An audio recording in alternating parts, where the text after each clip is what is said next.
विद्यार्थी मित्रांनो, 12वी तर्कशास्त्र विषयाच्या ई तासिकेमध्ये आपल्या सर्वांचे मनपूर्वक स्वागत आहे। विद्यार्थी मित्रांनो, आपण या पाठीमागील व्हिडिओमध्ये मार्च 23 चे तर्कशास्त्राची जी बोर्डाची प्रश्नपत्रिका होती ती आपण सोडवून पाहिलेली आहे। आजच्या तासिकेमध्ये जुलै 23 ची जी प्रश्नपत्रिका झालेली आहे बोर्डाची, ती जुलै 23 ची प्रश्नपत्रिका आपणास सोडवून पाहायची आहे। त्यात प्रश्नपत्रिकेत आपला प्रश्न पहिला अ आहे। प्रश्नाखाली दिलेल्या कंसातील योग्य शब्द निवडून रिकाम्या जागा भरा। 6 रिकाम्या जागा दिलेल्या असतात आपणास। 6 ला 6 गुण आहेत, प्रत्येकी 1 गुण आहे। कंसात दिलेले पर्याय आपल्याला 2 असतात। त्या 2 पैकी जो योग्य पर्याय असेल तो योग्य पर्याय आपल्याला या ठिकाणी घ्यावयाचा असतो। तर जुलै 23 ला जी पहिली रिकाम्या जागा आलेली आहे ती कोणती आहे तर विद्यार्थी मित्रांनो, तर ती आहे निरीक्षण आणि प्रयोग हे विद्यमानाचे रिकामी जागा आधार आहे। कंसात दिलेले पर्याय आहेत आकारी आणि दुसरा पर्याय दिलेला आहे वास्तविक। आता या ठिकाणी जो योग्य पर्याय बसतो आकारिक वास्तविक यापैकी, तो योग्य पर्याय आहे वास्तविक। मग विधान पूर्ण काय होतं, निरीक्षण आणि प्रयोग हे विगमनाचे वास्तविक आधार आहे। हे पूर्ण विधान लिहायचं आणि वास्तविक या शब्दाला आपण डबल अधोरेखित करायचं, म्हणजे डबल अंडरलाईन आपणास करून घ्यावायची आहे, जेणेकरून पेपर तपासत असताना रिकामी जागा आपण कोणती भरलेली आहे, रिकामी जागेच्या ठिकाणी कोणता शब्द आपण कंसातला घेतलेला आहे तो चटकन लक्षात येईल। म्हणजे पहिल्या रिकामी जागेसाठी योग्य पर्याय आहे वास्तविक। आकारिक का बसत नाही या ठिकाणी, कारण आकारिक आधार जे आहेत विगमनाचे ते 2 आहेत। ते कोणते आहेत, ते आहेत निसर्ग समृद्धता आणि कार्यकारणतेचे तत्व। हे 2 आकारिक आधार आहेत। आकारिक आधार निरीक्षण आणि प्रयोग होऊ शकत नाही। विगमनाचे वास्तविक आधार निरीक्षण आणि प्रयोग आहेत आणि आकारिक आधार निसर्ग समृद्धता व कार्यकारण भाव आहे। म्हणून या ठिकाणी निरीक्षण आणि प्रयोग हे कोणते आधार आहेत विगमनाचे ते विचारले, म्हणून योग्य पर्याय विद्यार्थी मित्रांनो वास्तविक हे उत्तर आहे। आता आपण दुसऱ्या रिकामी जागेकडे येऊया। रिकामी जागा सत्य किंवा असत्य असते। सुरुवातीलाच रिकामी जागा दिलेली आहे आपल्याला, रिकामी जागा सत्य किंवा असत्य असते। कंसात दिलेले पर्याय आहेत विधान आणि दुसरा पर्याय दिलेला आहे विधानीय पद। आता या ठिकाणी विद्यार्थी मित्रांनो दोन्ही पैकी योग्य पर्याय कोणता आहे, तर दोन्ही पैकी योग्य पर्याय आहे विधान। विधान योग्य पर्याय का आहे, कारण विधानामध्ये ज्याच्याविषयी विश्लेषण केलेलं असतं, विधानामध्ये ज्याच्याविषयी कथन केलेलं असतं, विधानातून जी माहिती मिळत असते ती माहिती, ते ज्ञान, ते विश्लेषण एकतर सत्य असतं किंवा असत्य असतं। परंतु विधानीय फलनाला मात्र आपण सत्य किंवा असत्य म्हणू शकत नाही। म्हणून या ठिकाणी योग्य येणारा पर्याय दुसऱ्या रिकामी जागेसाठी आहे विधान। मग आपलं पूर्ण विधान काय तयार होईल, विधान त्याला डबल अधोरेखित केलं, विधान सत्य किंवा असत्य असते। ज्या ठिकाणी विधान हे योग्य पर्याय आहे। आता विद्यार्थी मित्रांनो तिसरी रिकामी जागा पहा। समवाक्यामध्ये रिकामी जागा पदे असतात। तिसरी रिकामी जागा कोणती आहे, समवाक्यामध्ये रिकामी जागा पदे असतात आणि आपणास कंसात दिलेले पर्याय आहेत 2, 3। तर या ठिकाणी योग्य पर्याय आहे 3, कारण समवाक्यामध्ये जी 3 पदे येतात ती कोणती आहेत, समवाक्यामध्ये येणारी 3 पदे साध्यपद, पक्षपद आणि मध्यमपद। साध्यपद, पक्षपद आणि मध्यमपद अशी समवाक्यामध्ये येणारी 3 पदे असतात। म्हणून या ठिकाणी रिकामी जागेच्या ठिकाणी 3 हे शब्द पर्याय लिहिल्यानंतर विधान तयार होतं। समवाक्यामध्ये 3 त्याला डबल अधोरेखित करा, 3 पदे असतात, असं या ठिकाणी आपलं उत्तर तयार होतं। त्यानंतर चौथी रिकामी जागा पहा विद्यार्थी मित्रांनो, जेव्हा सामान्यीकरणाला सकारात्मक उदाहरणाद्वारे पुष्टी मिळते, जेव्हा सामान्यीकरणाला सकारात्मक उदाहरणाद्वारे पुष्टी मिळते आणि कोणतेही विरोधी उदाहरण आढळत नाही तेव्हा रिकामी जागा पद्धत वापरली जाते. कंसात दिलेले आपणास पर्याय आहेत साधे गणन आणि दुसरा पर्याय दिलेला आहे साम्याम. तर या ठिकाणी योग्य पर्याय आहे साधे गणन. आपणास पुस्तकामध्ये साधे गणन या शब्दाच्या ऐवजी दुसरा समानार्थी शब्द दिलेला आहे सरळ गणन. सरळ गणन म्हणजेच साधे गणन आहे, म्हणून या ठिकाणी योग्य पर्याय येतो साधे गणन. मग विधान काय तयार होईल विद्यार्थी मित्रांनो? जेव्हा सामान्यीकरणाला सकारात्मक उदाहरणाद्वारे पुष्टी मिळते आणि कोणतेही विरोधी उदाहरण आढळत नाही तेव्हा साधे गणन पद्धत वापरली जाते. आपण साधे गणन या शब्दाला डबल अधोरेखित करावयाचा आहे. चौथी पाचवी रिकामी जागा पाहिजे विद्यार्थी मित्रांनो की रिकामी जागा पद्धतीचा वापर तेव्हाच केला जातो जेव्हा युक्तिवादाचा निष्कर्ष व्यंजक विधान असतो. दुसऱ्या प्रकरणावर आधारित आहे ही रिकामी जागा की आपण एखाद्या युक्तिवादाची सिद्धता देत असताना जर युक्तिवादाचा निष्कर्ष हा व्यंजक असेल म्हणजे सोपाधिक असेल म्हणजे अश्वनाल स्वरूपाचा असेल तेव्हा आपण कोणती पद्धत उपयोगात आणतो त्या युक्तिवादाची सिद्धता देण्यासाठी? अगदी बरोबर आहे, त्यावेळेला आपण सोपाधिक सिद्धता पद्धती उपयोगाला आणतो. कंडिशनल प्रूफ म्हणजे सीपी ही पद्धत उपयोगाला आणतो. म्हणून या ठिकाणी येणारा योग्य पर्याय आहे सोपाधिक सिद्धता सीपी. सहावी शेवटची रिकामी जागा पाहिजे विद्यार्थी मित्रांनो. रिकामी जागा हा पारंपरिक तर्कशास्त्राचा जनक आहे. कंसात पर्याय दिलेले आहेत आपल्याला अरिस्टॉटल आणि प्लेटो. तर योग्य पर्याय आहे अरिस्टॉटल. अरिस्टॉटल हा पारंपरिक तर्कशास्त्राचा जनक आहे. अशा पद्धतीने आपल्याला रिकाम्या जागाचे एकूण 6 पैकी 6 गुण मिळतात अगदी 6 सेकंदामध्ये. पण ते उत्तर कसं असलं पाहिजे?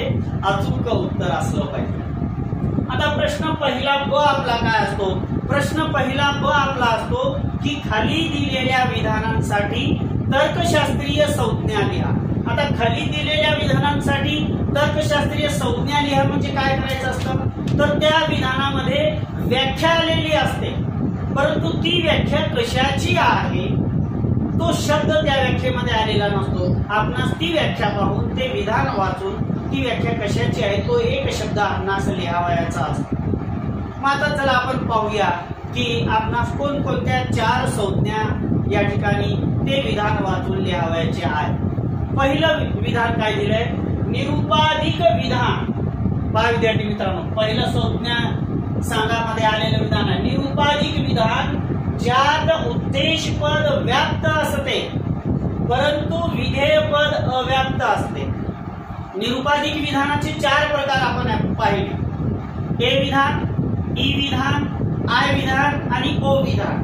मग या 4 पैकी ए विधान, ई विधान, आय विधान आणि ओ विधान या 4 विधानापैकी असं कोणतं निरुपाधिक विधान आहे की ज्यातील उद्देशपद हे व्याप्त असतं आणि ज्यातील विधेयपद मात्र काय असतं? अव्याप्त असतं.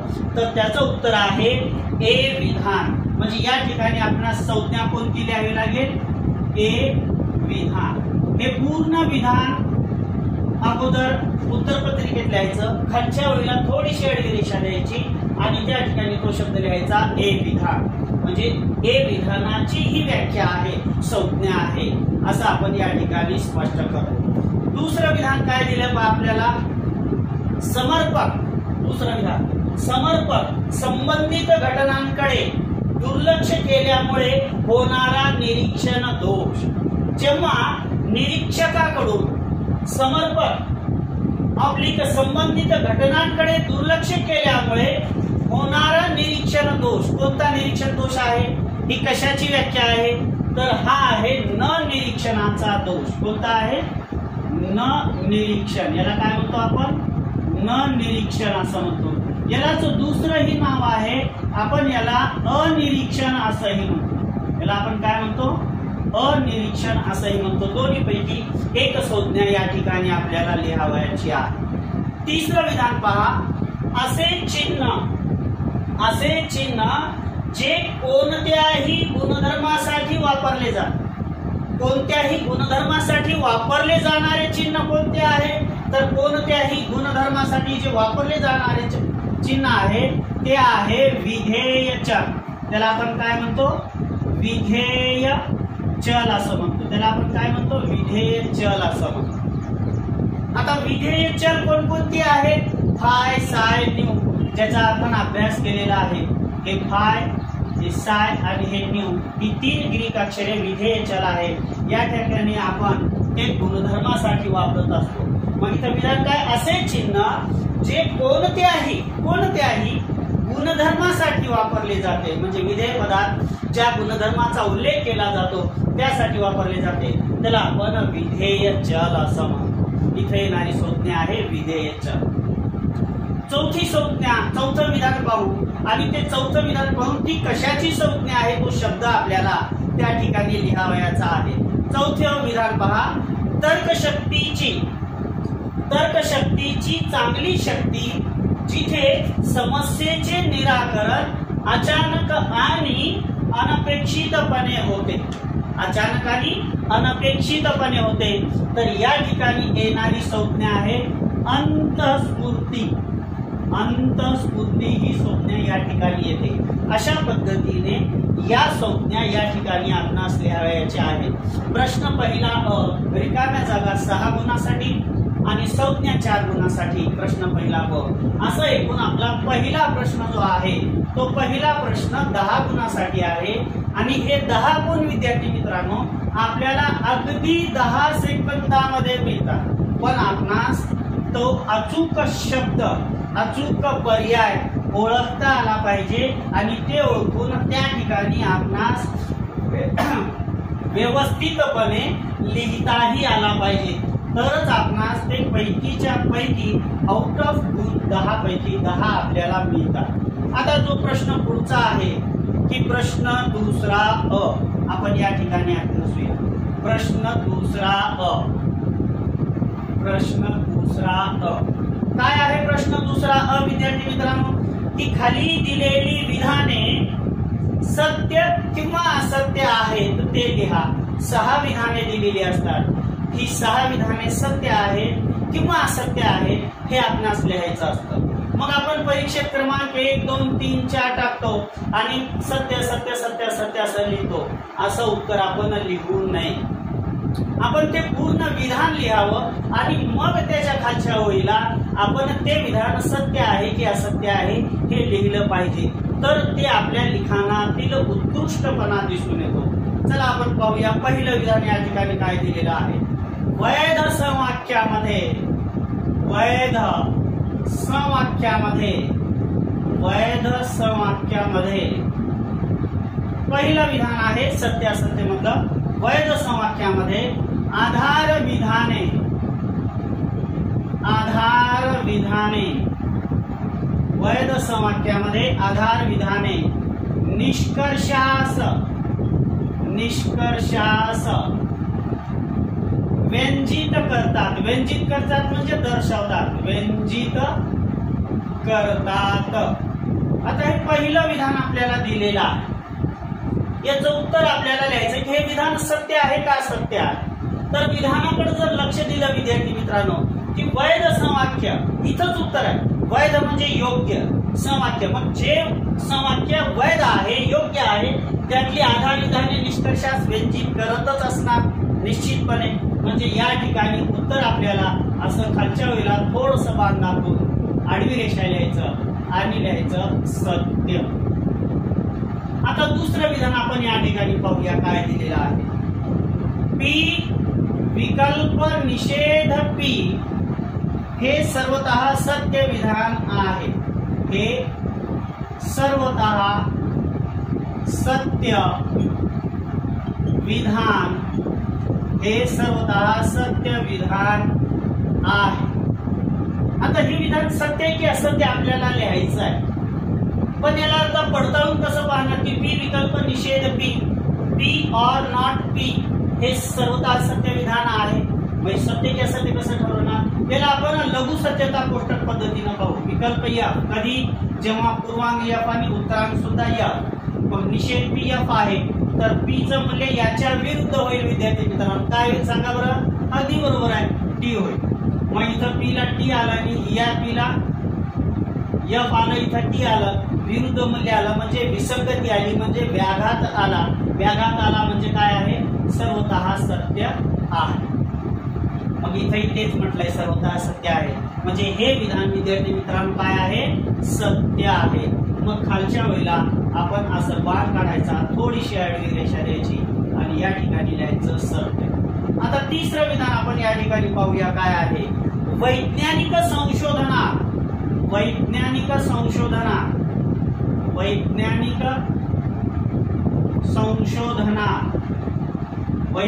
संशोधनात सिद्धांत कल्पना हा एक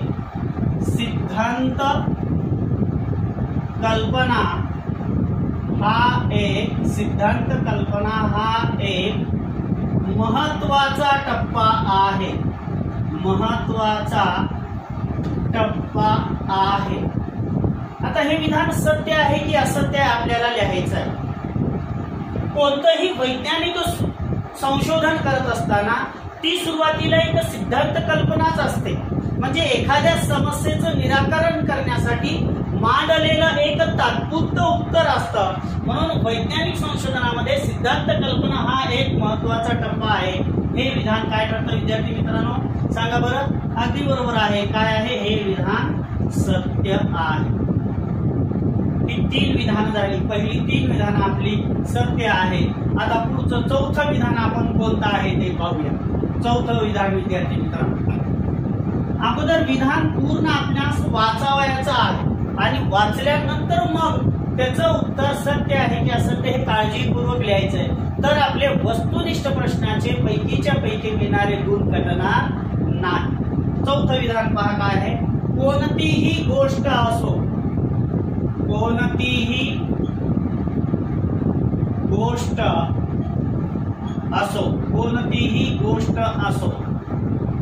सिंगल इनवर्टेड कॉमामध्ये दिलेलं आपल्याला हे कोणतीही गोष्ट असो. हे सूत्र लहान कंसात दिलेलं आहे. अभिव्यक्ती अस्तित्वदर्शक संख्यापक आहे.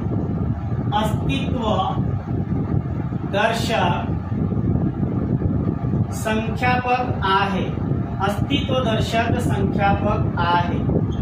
आता विद्यार्थी मित्रांनो, कोणतीही गोष्ट असो हे अस्तित्वदर्शक संख्यापक आहे का? असेल तर ते विधान सत्य आहे आणि नसेल तर मग काय आहे? ते विधान असत्य आहे. आपण 2 संख्यापक पाहतो. याला आपण सार्वत्रिक संख्यापक म्हणतो. सार्वत्रिक संख्यापक किंवा यालाच आपण सार्विक संख्यापक असंही म्हणतो किंवा यालाच आपण वैश्विक संख्यापक असंही म्हणतो. प्रत्येक परीक्षेला शब्द वेगवेगळा येऊ शकतो. सार्वत्रिक म्हणजेच सार्विक, सार्विक म्हणजेच वैश्विक. दुसरा संख्यापकांना उपयोगात आणत असतो ते आहे EX. याला आपण अस्तित्वदर्शक संख्यापक असं म्हणतो. अस्तित्वदर्शक संख्यापक असं म्हणतो. यालाच आपण कतिपयवाचक संख्यापक असं म्हणतो. कतिपयवाचक संख्यापक असं म्हणतो. आता हे सार्विक संख्यापक आहे आणि हे अस्तित्वदर्शक संख्यापक आहे. अस्तित्वदर्शक संख्यापकाचा उपयोग आपण उदाहरणीकरणासाठी करतो. उदाहरणीकरणासाठी आणि याचा सामान्यीकरणासाठी. तर आता पहा या ठिकाणी वरचं विधान आपण वाचा की काय आहे नेमकं उत्तर. कोणतीही गोष्ट म्हणजे सर्वांसंबंधी आहे. कोणतीही गोष्ट मग हे अस्तित्वदर्शक होऊ शकतं का? सर्वांसंबंधी दर्शवण्यासाठी नाही. म्हणून हे चौथं विधान काय ठरतं? आपोआप असत्य ठरतं. चौथं विधान काय ठरतं? असत्य ठरतं. पहिलं विधान सत्य होतं, दुसरं सत्य, तिसरं सत्य, चौथं विधान मात्र काय आलं विद्यार्थी मित्रांनो? असत्य आलं. आता आपण या ठिकाणी 5वं विधान पाहूया. अवलोकन सहेतुक असते. अवलोकन सहेतुक असते. अवलोकन सहेतुक असते. आता विद्यार्थी मित्रांनो, हा प्रश्न 6व्या प्रकरणातला आहे. अवलोकन खरंच सहेतुक असतं का? का निरीक्षण सहेतुक असतं? कारण निरीक्षण करत असताना निरीक्षकाच्या मनामध्ये एक विशिष्ट असं उद्दिष्ट असतं. एक विशिष्ट असा हेतू असतो, अवलोकन मात्र सहेतुक केलं जात नाही. मग अवलोकन सहेतुक असते हे विधान काय ठरतं, आपोआप असत्य ठरतं. मग बाण मारा, थोडीशी आडवी रेषा द्या आणि लिहून काढा असत्य. आता 6वं आणि शेवटचं विधान आपण या ठिकाणी पाहू. कोणतं विधान आहे, काही मांजरे काळी आहे, काही मांजरे काळी आहे. सिंगल युनिट मध्ये दिलेलं आहे. हे ओ विधान आहे, हे ओ विधान आहे. आता विद्यार्थी मित्रांनो, काहींविषयी होकारार्थी माहिती आहे. मग ज्या विधानात काहींविषयी होकारार्थी माहिती येते त्या विधानाला आपण हे विधान म्हणतो का, त्या विधानाला आपण ई विधान म्हणतो का, त्या विधानाला आपण आय विधान म्हणतो का, त्या विधानाला ओ विधान म्हणतो. हे विधान कशाला म्हणतो, ज्यामध्ये सर्वांसंबंधी होकारार्थी माहिती येते. ई विधान ज्यामध्ये सर्वांसंबंधी नकारार्थी माहिती येते. आय विधान ज्यामध्ये काही संबंधी होकारार्थी माहिती येते. आणि ओ म्हणजे काही संबंधी नकारार्थी माहिती. मग इथं काही संबंधी होकारार्थी माहिती आणि त्याला ओ विधान म्हणतात. सत्य आहे का हे विधान? नाही, कारण काही मांजरे काळी आहेत, काही संबंधी होकारार्थी माहिती आल्यामुळे हे विधान कोणतं आहे, आय. पण त्याला इथं काय म्हटलेलं आहे, ओ विधान. म्हणजे याला आपल्याला काय द्यावं लागेल, असत्य असा निर्णय द्यावा लागेल, असत्य. तर अशा पद्धतीनं हा प्रश्न दुसरा अ आहे, ज्यामध्ये आपल्याला सत्य असत्य सोडवायचे असतात. आता आपण प्रश्न दुसरा ब घेऊया विद्यार्थी. अगदी एक थोडस काळजीपूर्वक ते पूर्ण प्रश्न आपणास वाचावे लागतात. प्रत्येक विधान काळजीपूर्वक वाचावं लागतं, तरच आपले वस्तुनिष्ठ प्रश्नांचे गुण कमी होत नाही, आपल्याकडून अचूक उत्तर लिहिलं जातं. प्रश्न पहिला ब आहे, जोड्या लावायचं. सॉरी, प्रश्न दुसरा ब आहे, जोड्या लावायचं. आपणास अ गट आणि ब गट असं दिलेलं असतं. अ गटामध्ये आपणास ए, अ, ब, ग आणि ड असं दिलेलं असतं. आणि इकडं 1, 2, 3, 4 आणि 5 पर्याय दिलेले असतात. आता या ठिकाणी जुलै 23ला जोड्या लावामध्ये सुरुवातीला दिलेला आहे डी मॉर्गन. नंतर दिलेला आहे निरीक्षण. त्याच्यानंतर दिलेला आहे सर्वतः असत्यता. आणि त्याच्यानंतर दिलेला आहे सिद्धांत कल्पना. ब गटात काय काय पर्याय दिले, पण नेहमीच असत्य हा पहिला पर्याय दिलेला आहे. दुसरा पर्याय आहे तात्पुरते उत्तर हा दुसरा पर्याय दिलेला आहे आपल्याला. तिसरा आहे अनुमानाचे नियम. चौथा पर्याय दिला आहे स्थानांतरणाचे नियम.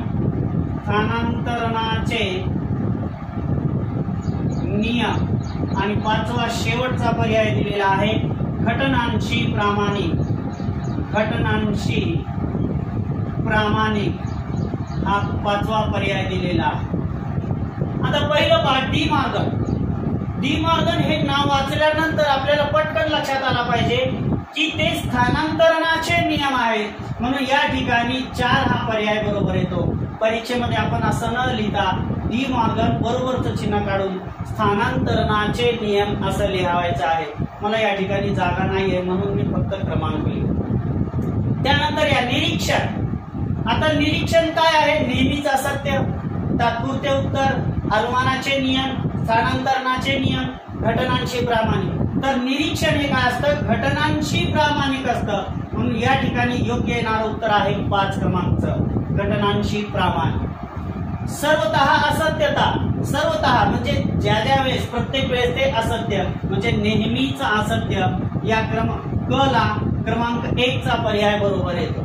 त्याच्यानंतर सिद्धांत कल्पना आताच पाहिले आपण, ते तात्पुरते उत्तर असतं म्हणजे ड ला क्रमांक 2 चा पर्याय अगदी बरोबर बसतो. अशा पद्धतीनं हा आपला प्रश्न दुसरा आहे, ज्याच्यामध्ये आपल्याला 4 गुण मिळतात, 4 पैकी 4 गुण मिळतात। आता पहा, आपण या पुढचा प्रश्न जो आहे प्रश्न तिसरा लिहूया, ज्याच्यामध्ये आपल्याला विधानाकार दिलेली असतात 3 आणि 3 विधानाकार आपल्याला लघु सत्यता कोष्टक पद्धतीच्या सहाय्याने सोडवायचे असतात। कशाच्या सहाय्याने? लघु सत्यता कोष्टक पद्धतीच्या सहाय्याने। प्रश्न तिसरा आहे आपला, खालील विधानाकार सर्वतः सत्य आहे किंवा नाही ते लघु सत्यता कोष्टक पद्धतीच्या सहाय्याने ठरवा। 3 दिलेले असतात, 3 पैकी 2 सोडवायचे। तर या ठिकाणी आपण 3ही सोडवलेली बरं असतं, कारण एखाद्याच जर चुकलं तर आपले गुण कमी होऊ नये म्हणून आपण 3ही विधानाकार लघु सत्यता कोष्टक पद्धतीच्या सहाय्याने सोडवायचे। आपण घेऊया प्रश्न तिसरा प्रश्न तिसरा त्याच्यातलं पहिलं विधानाकार या ठिकाणी घेतो मी चौकटी कंसामध्ये। हे काळजीपूर्वक आपल्याला लिहून घ्यायचं विद्यार्थी मित्रांनो। पी असेल तर पी लिहायचंय, निषेध असेल तर निषेध, म्हणजे जसं आपल्याला प्रश्नपत्रिकेत ते विधानाकार दिलेला आहे ते विधानाकार जशास तसा आला पाहिजे, त्यातलं एकही तार्किक चिन्ह विसरता कामा नये। सोपाधिक पी हे पहिलं विधानाकार आहे। आता हे पहिलं विधानाकार लघु सत्यता कोष्टक पद्धतीला अनुसरून सोडवायचं आहे। मग लघु सत्यता कोष्टक पद्धतीला अनुसरून सोडवत असताना पहिली पायरी आहे की संपूर्ण विधानाकार असत्य गृहीत धरावे। आता संपूर्ण विधानाकार असत्य गृहीत धरावे म्हणजे काय करावं की त्या विधानाकारामध्ये जे मूळ तर्काकार असेल, जे मुख्य तार्किक चिन्ह असेल, त्या मुख्य तार्किक संयोजकाखाली, मुख्य तार्किक चिन्हाखाली आपणास यफ लिहावयाचं असतं। मग या ठिकाणी मुख्य तार्किक संयोजक कोणता आहे हे पाहत असताना जर विधानाकारामध्ये एकच कंस असेल, मग ते लहान कंस असेल किंवा चौकटी कंस असेल, तर त्याच्या एक डाव्या बाजूला पहा, जर डाव्या बाजूला नसेल तर उजव्या बाजूला पहा, आपणास मुख्य तार्किक संयोजक दिसून येतो। जर विधानाकारामध्ये 2 कंस असतील, मग ते 2 कंस लहान असतील किंवा एक लहान कंस एक चौकटी कंस असेल, त्या 2 कंसांच्या मधामध्ये पहा आपणास मुख्य प्रमुख तार्किक संयोजक दिसून येतो। आता या ठिकाणी पहा एकच चौकटी कंस आहे, त्याच्या डाव्या बाजूला चिन्ह आहे का तार्किक संयोजक आहे का नाही, उजव्या बाजूला आहे का, तेच मुख्य तार्किक संयोजक आहे का, कारण हे सोपाधीचं चिन्ह हे संपूर्ण चौकटी कंस आणि पी म्हणजे संपूर्ण विधानाकाराला जोडणार आहे। म्हणून या विधानाकारातील मुख्य तार्किक संयोजक सोपाधिक आहे, म्हणून त्याच्या खाली आपण यफ लिहिलं। वाटल्यास हे मुख्य तार्किक संयोजक आहे दर्शवण्यासाठी त्याला स्टार करा, खुली नाही स्टार करायचं। आता सोपाधिक यफ आहे। आता मग आपण या ठिकाणी सत्यता मूल्य आठवायचं की सोपाधिक यफ असण्याच्या शक्यता किती आहे, की सोपाधिक यफ किती शक्यतांमध्ये असतं, तर आपल्याला आठवेल की सोपाधिक यफ एका शक्यतेत असतं जेव्हा सोपाधिकचा पूर्वांग हा टी असतो आणि जेव्हा सोपाधिकचा उत्तरांग हा यफ असतो। म्हणजे या सोपाधिकच्या पूर्वांगामध्ये टी हे मूल्य द्यावं लागेल आणि या सोपाधिकच्या उत्तरांगामध्ये आपल्याला यफ हे मूल्य द्यावं लागेल।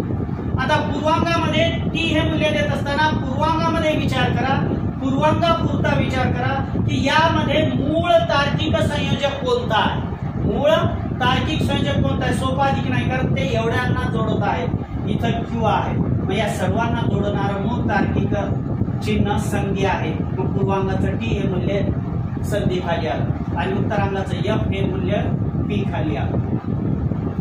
आता किंमत दिली, आता त्याच्या घटक विधानांना मूल्य द्या। संधी टी शक्यता किती आहे, संधी टी किती शक्यतांमध्ये असतं, एका शक्यतेमध्ये, जे संधी विधानातील पूर्वांग आणि उत्तरांग अशी दोन्हीही घटक विधानं जेव्हा सत्य असतात, म्हणजे या संधीच्या विधानामध्ये पूर्वांगाला टी हेच मूल्य द्यावं लागेल आणि या संधीच्या उत्तरांगामध्ये जे काही असेल त्याला टी हेच मूल्य द्यावं लागेल। टी शिवाय दुसरं मूल्य देता येणार नाही।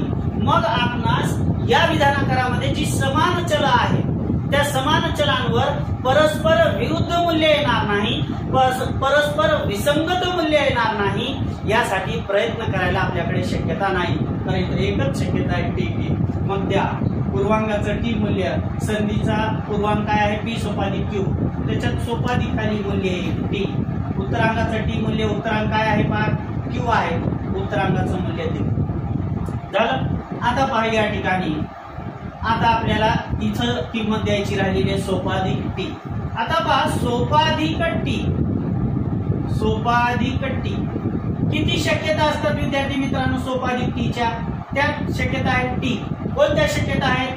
जेव्हा सोपाधिकचा पूर्वांक टी आणि उत्तरांग टी असतो, जेव्हा सोपाधिकचा पूर्वांक एफ आणि उत्तरांग टी असतो, जेव्हा सोपाधिकचा पूर्वांक आणि उत्तरांक दोन्ही एफ असतात त्यावेळेस ते टी असतं.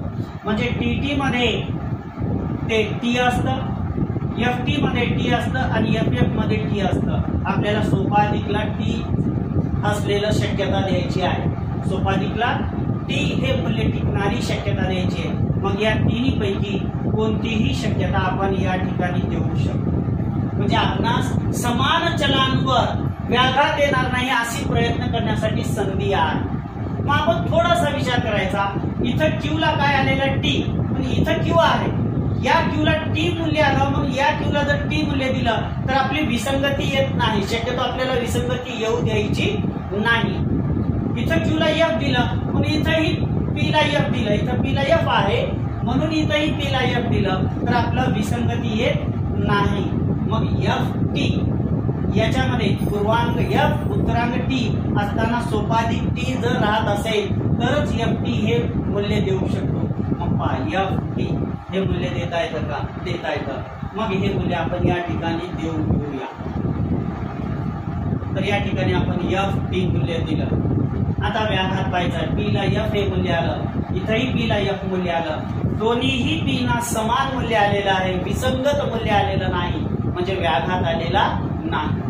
क्यू ला टी मूल्य आलं, इथंही क्यू ला टी मूल्य आलं, दोन्हीही क्यू वर समान मूल्य आलेलं आहे, टी टी हे समान मूल्य आलं म्हणजे इथंही विसंगती आलेली नाही, व्याघात आलेला नाही.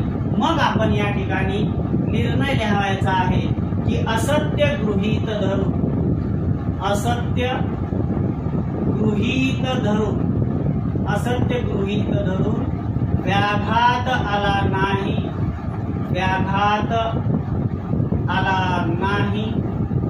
आता व्याघात आला नाही याच्याऐवजी आणखीन काही ठिकाणी विसंगती आली नाही असा शब्द उपयोगात आणला जातो, तेही बरोबर आहे विद्यार्थी मित्रांनो. म्हणून दिलेले विधानाकार, दिलेले विधानाकार, दिलेले विधानाकार सर्वतः सत्य नाही, दिलेले विधानाकार सर्वतः सत्य नाही अशा पद्धतीने आपल्याला निर्णय द्यावायचा असतो. तर आपल्याला याचे 3 पैकी 3 गुण मिळतात. आता आपण दुसरं विधानाकार या ठिकाणी सोडवूया आणि मग त्यामध्ये आपण निर्णय देऊया की ते सर्वतः सत्य येतं की नाही. दुसरं विधानाकार कोणतं आहे पहा जुलै 23 ला. दुसरं विधानाकार पी सोपाधिक क्यू, पी सोपाधिक क्यू विकल्प क्यू सोपाधिक पी हे दुसरं विधानाकार आहे. मग मूळ तार्किक संयोजक विकल्प आहे एफ. विकल्प एफ किती शक्यतांमध्ये? एका शक्यतेमध्ये. केव्हा? जेव्हा त्याचा पूर्वांक एफ आणि उत्तरांक सुद्धा काय असतो? एफ असतो. आता सोपाधिक एफ एका शक्यतेमध्ये, सोपाधिक एफ एका शक्यतेमध्ये. मग या ठिकाणी पूर्वांकातही एकच शक्यता येते कारण सोपाधिक एफ आहे, अश्वनाल एफ आहे आणि उत्तरांकातही अश्वनाल सोपाधिक एफ आहे, एकच शक्यता. मग कुठेही मूल्य पूर्वांकात अगोदर द्या किंवा उत्तरांकात मूल्य अगोदर द्या, विसंगती येणार नाही यासाठी प्रयत्न करायला आपल्याकडे शक्यता नाही. इथंही एकच शक्यता आहे आणि इथंही एकच शक्यता आहे. मग अगोदर आपण या ठिकाणी देऊया सोपाधिक एफ कधी, पूर्वांक पी आणि उत्तरांक एफ ही एकच शक्यता. इथं सोपाधिक एफ कधी, पूर्वांक पी उत्तरांक एफ झालं मूल्य देऊन. आता विसंगती आली आहे का? समान चलांवर परस्पर विरुद्ध मूल्य आलेलं आहे का? व्याघात आलेला आहे का तो पाहूया आपण. इथं पी ला टी आलेला आहे आणि इथं पी ला एफ आलेला आहे. विरुद्ध किंमत आलं अशी खुली मारून दर्शवा. हे मूळ तार्किक संयोजक होतं, याला स्टार करा. आला विरुद्ध किंमत आली म्हणजे व्याघात आलेला आहे. दुसरी जोडी पहा, इथं क्यू ला एफ आहे आणि इथं क्यू ला टी आहे. विरुद्ध किंमत आली याला तिरपी रेषा मारून या जोडीचा दुसरी विशिष्ट खूण करून यांचा व्याघात दर्शवा. मग निर्णय घ्या की असत्य गृहीत धरून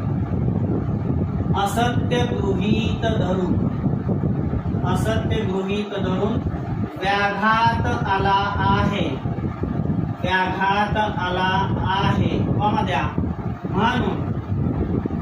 म्हणून दिलेले विधानाकार सर्वतः सत्य आहे.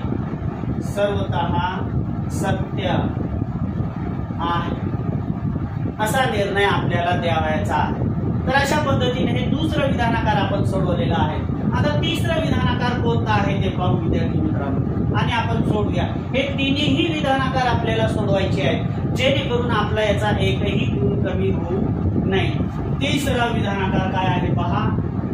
P विकल्प Q सममूल्य, दुसऱ्या लहान कंसात निषेध P सोपाधिक निषेध Q. मूळ तार्किक संयोजक सममूल्य आहे. F लिहा. सममूल्य F च्या शक्यता कोणत्या? T F आणि F T. पहिली शक्यता आपण या ठिकाणी देऊया T F. आता विकल्प T किती शक्यतांमध्ये? 3. सोपाधिक F किती शक्यतांमध्ये? 1. मग जिथं 3 शक्यता लागू पडतात तिथं अगोदर मूल्य देणार, तर जिथं एकच शक्यता लागू पडते तिथं अगोदर मूल्य देणार? काय सोपं जाईल विद्यार्थी मित्रांनो? तर जिथं एकच शक्यता लागू पडते तिथं अगोदर मूल्य द्यायचं आहे, कारण या ठिकाणी आपण त्या एका शक्यतेशिवाय दुसरं कोणतंही मूल्य देऊ शकत नाही. तर आता या ठिकाणी पहा T F याच्याशिवाय मूल्य देता येत नाही. निषेध PT आहे तर P काय होईल?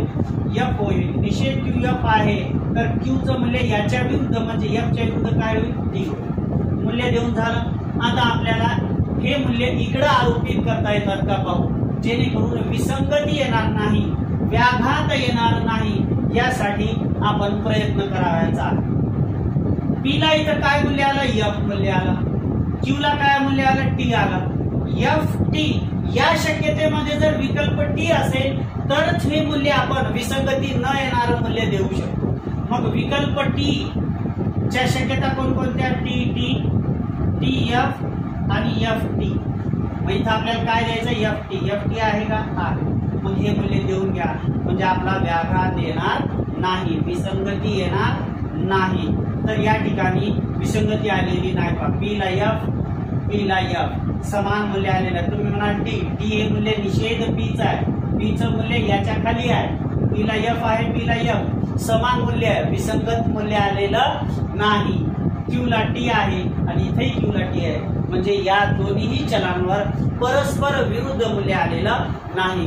मग या ठिकाणी आपण 2 ओळींचा निर्णय लिहायचा आहे की असत्य गृहीत धरून विसंगती आलेली नाही, व्याघात आलेला नाही, म्हणून दिलेले विधानाकार सर्वतः सत्य स्वरूपाचे नाही. अशा पद्धतीने हा प्रश्न तिसरा आपण सोडवलेला.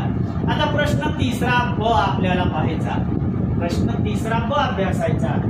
प्रश्न तिसरा ब काय आहे की ज्याच्यामध्ये आपल्याला 3 युक्तिवाद दिलेले असतात. ती 3 युक्तिवादांची वैधता आपल्याला सोपाधिक सिद्धता किंवा अप्रत्यक्ष सिद्धता पद्धतीला अनुसरून द्यावयाची असते. तर त्यातला पहिला युक्तिवाद आपण या ठिकाणी लिहूया. प्रश्न तिसरा ब आहे विद्यार्थी मित्रांनो. मला थोडीशी इतर जास्त जागा लागेल म्हणून मी या ठिकाणी याला वरी घेतोय. प्रश्न तिसरा ब. पहिला युक्तिवाद या ठिकाणी घेतो मी. पहिला आधार विधान पहा. यम विकल्प यन सोपाधिक ओ. दूसरा आधार विधान ओ सोपाधिक पी. तीसरा आधार विधान निषेध पी. चौथा आधार विधान यन विकल्प ई. Therefore निषेध यम सोपाधिक ई. अशा पद्धतीचं. आता या पूर्ण युक्तिवादाला आपण लिहून घेतल्यानंतर आपल्याला त्या ठिकाणी अनुमानाचे 9 नियम आणि प्रतिनिवेशनाचे 10 नियम असे उपयोगात आणून या युक्तिवादातील निष्कर्ष आपणास सिद्ध करावयाचा असतो. तर आता या युक्तिवादाचा जर निष्कर्ष आपण पाहिला तर या युक्तिवादाचा निष्कर्ष हा सोपाधिक स्वरूपाचा दिसत आहे। म्हणून या ठिकाणी या सोपाधिक निष्कर्ष असल्यामुळे युक्तिवादाचा आपण याची सिद्धता कंडिशनल प्रूफ सीपी म्हणजे सोपाधिक सिद्धता पद्धतीने आपल्याला द्यायची आहे। तर सोपाधिक सिद्धता पद्धतीने युक्तिवादाची सिद्धता देत असताना पहिल्यांदा आपण त्या युक्तिवादाचा जो काही पूर्वांग आहे तो एक जास्तीचा आधार विधान म्हणून आपण घेतो। पूर्वांग काय आहे? निषेधयम जास्तीचा आधार विधान म्हणून घेतलं आणि समोर लिहितो आपण सीपी अशा पद्धतीने लिहितो। क्रमांक 6 आता उत्तरांग आपणास सिद्ध करायचा ई म्हणून थोडस लक्षात ठेवण्यासाठी बाजूला लिहा। रफचं एक पेज आपण करू शकतो। ई लिहिलं, ई सिद्ध करायचंय या आधार विधानातून आणि अनुमानाचे 9 नियम व प्रतिनिवेशनाचे 10 नियम उपयोगात आणून करावायचा। तर आता पहा ई पाहिजे, ई कुठे आहे? या ठिकाणी आहे। ई विकल्प विधानातील उत्तरांगात आहे। मग विकल्प विधानातील उत्तरांग जशास तसा बाजूला काढावयाचा नियम आहे का हे आठवलं पाहिजे। तर विकल्प विधानातील उत्तरांग हा जशास तसा बाजूला काढता येतो जेव्हा त्या विकल्प विधानातील पूर्वांगाचा निषेध माहित असतो। पूर्वांग काय आहे? यन। पूर्वांग काय आहे? यन। मग यन कुठं आहे का? यन इथं आहे या ठिकाणी क्रमांक 1 ते कुठं आहे? विकल्प विधानातील उत्तरांगामध्ये आहे। मग आपल्यास या ठिकाणी सुद्धा विकल्प विधानातील उत्तरांग जशाला तसा बाजूला काढण्यासाठी पूर्वांगाचा निषेध माहित पाहिजे आहे का? आहे। आता ही पद्धत जर अवघड वाटत असेल तर आणखीन एक पद्धत आहे। शेवटचं जे आधार विधान असेल याला घेऊन वरी नियम कुठं लागतो का पहा। निषेध यमला घेऊन इथं नियम लागेल का? नाही। निषेध यमला घेऊन इथं नियम लागेल का? नाही। निषेध यमला घेऊन इथं नियम लागेल का? नाही। निषेध यमला घेऊन या ठिकाणी नियम लागेल का? लागेल। का लागेल? कारण विकल्प विधानातील जो पूर्वांग आहे विकल्प विधानातील पूर्वांगाचा हा निषेध आहे। मग उत्तरांग दशाला तसा आपल्याला बाजूला काढता येतो। विकल्प विधानातील पूर्वांगाचा निषेध माहित आहे, उत्तरांग दशाला तसा उत्तरांग आहे यन सोपाधिक ओ। विकल्प विधानाचा क्रमांक 1 त्याच्या पूर्वांगाचा निषेध माहित आहे 5 मध्ये आणि त्याचा उत्तरांग जशास तसा कोणत्या नियमाला अनुसरून काढला तो नियम आहे डीएस चा नियम। 6 नंतर येणारा क्रमांक 7 आपणास काय पाहिजे होतं लक्षात ठेवा। निष्कर्षाचा उत्तरांग सिद्ध करायचा आहे ई। आता ई काढण्यासाठी आपल्याला निषेध यन पाहिजे। यन इथं यन कुठं आहे? या ठिकाणी आहे। आता यन बाजूला काढण्यासाठी शेवटच्या आधार विधानाला घेऊन वरी नियम लागतो का पहा। यन सोपाधिक ओला घेऊन इथं नियम नाही, इथं नियम नाही, इथं नाही, इथं नाही, इथं नाही। मग सिद्धता कशी द्यायची? आपण थोडस गोंधळून जायचं नाही। या ठिकाणी थोडस जर लक्ष दिलं तर आपल्याला लक्षात येईल की सोपाधिक विधानातील उत्तरांगाचा काय आहे? निषेध आहे। मग सोपाधिक विधानातील उत्तरांगाचा निषेध माहित असेल तर पूर्वांगाचा निषेध सिद्ध करता येतो। ओचा निषेध काय होईल? निषेध ओ। सोपाधिक विधानाचा क्रमांक 2 त्याच्या उत्तरांगाचा निषेध कुठं माहित आहे? 3 मध्ये आणि कोणता नियम उपयोगात आणून त्या सोपाधिक विधानातील पूर्वांगाचा निषेध बाजूला काढला तो नियम आहे एमटी चा नियम, निषेधक विधीचा नियम। 7 नंतर 8 आता पहा आपल्याला निषेध यन मिळतं कारण सोपाधिक विधानातील उत्तरांगाचा निषेध शेवटच्या आधार विधानाला घेऊन वरी नियम लागतो का पाहायचं। सोपाधिक विधानातील उत्तरांगाचा निषेध माहित आहे, पूर्वांगाचा निषेध बाजूला काढता येतो। पूर्वांग काय? यन। यनचा निषेध निषेध यन। सोपाधिक विधानाचा क्रमांक 6 त्याच्या उत्तरांगाचा निषेध कुठं माहित आहे आपल्याला? 7 मध्ये आणि कोणता नियम उपयोगात आणून पूर्वांगाचा निषेध केला तो नियम आहे एमटी चा नियम। तो नियम कोणता आहे?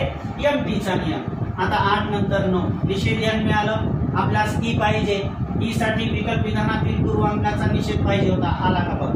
मग विकल्प विधानातील पूर्वांगाचा निषेध माहित असेल तर उत्तरांग दशाला तसा। विकल्प विधानाचा क्रमांक 4 त्याच्या पूर्वांगाचा निषेध कुठं माहित आहे? 8 मध्ये आणि नियम येतो डीएस चा नियम, वैकल्पिक समवाक्याचा नियम। निष्कर्षाचा जो उत्तरांग सिद्ध करायचा आहे तो आपण सिद्ध केला। मग घेतलेल्या जास्तीच्या आधार विधानापासून आणि त्याचा जो काही उत्तरांग सिद्ध केलेला आहे तिथपर्यंत एक वाकडा भाग काढायचा। 9 नंतरचा येणारा क्रमांक पुढचा द्या। घेतलेल्या जास्तीचा आधार विधान आणि सिद्ध केलेल्या निष्कर्षाचा उत्तरांग यांना एकत्र सोपाधिकने जोडा.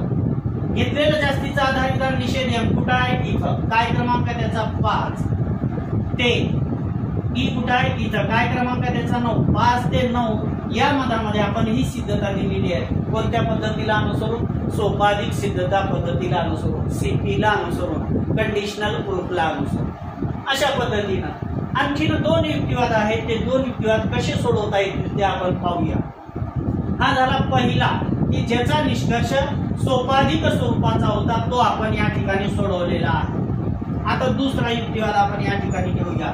दुसऱ्या युक्तिवादामध्ये पहिला आधार विधान आहे बी विकल्प टी. दुसरा आधार विधान आहे बी विकल्प एन सोपाधिक यस संधी यल. तिसरा आधार विधान आहे निषेध यल देअरफॉर टी. आता या ठिकाणी हा युक्तिवाद दिलेला आहे, याची सिद्धता आपल्याला द्यावायची आहे. विद्यार्थी, निष्कर्ष सोपाधिक स्वरूपाचा आहे का? लक्ष द्या, निष्कर्ष हा सोपाधिक स्वरूपाचा नाही. मग निष्कर्ष सोपाधिक स्वरूपाचा नसल्यामुळं या युक्तिवादाची सिद्धता आपण अप्रत्यक्ष सिद्धता पद्धतीला अनुसरून, इनडायरेक्ट प्रूफला अनुसरून द्यावयाची आहे, आयपी ला अनुसरून द्यावयाची आहे. तर या ठिकाणी 3 नंतर येणारा क्रमांक 4 अप्रत्यक्ष सिद्धता पद्धतीला अनुसरून सिद्धता देत असताना पहिली पायरी आहे की जो निष्कर्ष आहे त्या निष्कर्षाचा निषेध करून तो एक जास्तीचं आधार विधान म्हणून घ्यायचा आहे आणि त्याच्यासमोर आयपी असा उल्लेख करायचा. निष्कर्ष काय? टी. त्याचा निषेध काय? निषेध टी. आणि तो एक जास्तीचा आधार विधान म्हणून घेतला आणि समोर आयपी असा उल्लेख केला. ज्यानंतर 5. आता या ठिकाणी आपल्याला काय करावं लागतं? व्याघाती जोडी मिळवावी लागते. व्याघात जसं आपण सोपाधिक सिद्धतेमध्ये सोपाधिक जो निष्कर्ष असतो त्याचा उत्तरांग सिद्ध केला की आपली सिद्धता संपते, त्या पद्धतीने अप्रत्यक्ष सिद्धता पद्धतीमध्ये जर आपणास व्याघाती जोडी मिळाली, विरुद्ध जोडी मिळाली तर आपली सिद्धता संपते. आता इथं जोडी पाहिजे तर आलेली चल कोणते? एक बी आहे, दुसरं टी आहे, तिसरं एन आहे आणि चौथं यल आहे आणि 5वं यस आहे. याला व्याघाती जोडी, बी ला व्याघाती जोडी निषेध बी, टी ला व्याघाती जोडी निषेध टी, एन ला व्याघाती जोडी निषेध एन, यल ला व्याघाती जोडी निषेध यल, यस ला व्याघाती जोडी निषेध यल. याच्यापैकी कोणतीही एका जोडीला व्याघात आपणास आणावयाचा आहे किंवा घटक विधानाला आणावायचा आहे. सोपी पद्धत असते चलावर व्याघात आणणे आणि तो आपोआप येतो. आता शेवटच्या आधार विधानाला घेऊन वरी नियम कुठं लागतो का पाहायचं, तीच पद्धत. आता या पुस्तकात असं काही म्हटलेलं नाही शेवटच्या आधार विधानात वरी नियम लागतो. हे एक आपल्या ग्रामीण भागातल्या मुलांना समजण्यासाठी उपयोगात आणलं जाणार एक छोटस तंत्र आहे जे आपण विकसित केलेलं आहे. आता निषेध याला घेऊन इथं नियम लागतो का नाही, इथं लागतो का नाही, इथं लागतो का नाही. पण जर आपण लक्ष कराल इथं टी आहे आणि त्याचा निषेध आहे, मग याला जर आदला बदल केली पूर्वांग आणि उत्तरांग तर मात्र इथं नियम बसू शकतो. मग विकल्प विधानाचा उत्तरांग पूर्वांगात आणि पूर्वांग उत्तरांगात आदला बदल करून त्याला विकल्पांना जोडावायचा नियम आहे का? पूर्वांग आणि उत्तरांग यांच्या आदला बदल करायचा आहे. कोणता नियम आहे? क्रमपरिवर्तनाचा. क्रमांक 1 काय केलं आपण?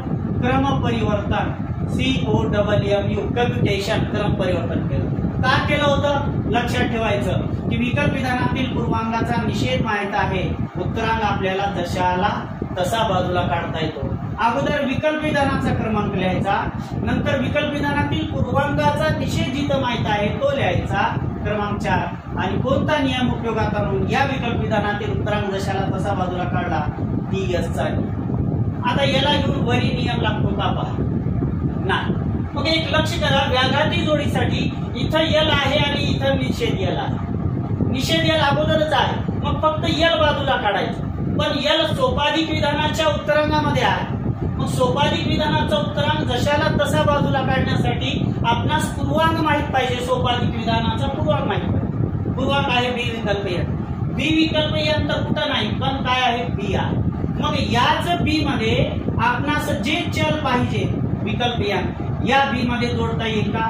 कोणत्याही एका चलामध्ये दुसरे एखादे कोणतेही चल आवश्यकतेनुसार होकारार्थी चल किंवा नकारार्थी चल आपण विकल्पाने जोडू शकतो. जोडलं. कशामध्ये? 6 मध्ये. कोणत्या नियमाला अनुसरून जोडलं? ऍडिशनचा नियम, वृद्धिकरणाचा नियम. 7 नंतर 8 का जोडलं होतं? सोपाधिक विधानाचा आपल्याला पूर्वांग माहित झाला, उत्तरांग जशाला तसा यस संधी य. सोपाधिक विधानाचा क्रमांक 2, त्याचा पूर्वांग बी विकल्प एन कुठं माहित आहे विद्यार्थी मित्रांनो? 7 मध्ये.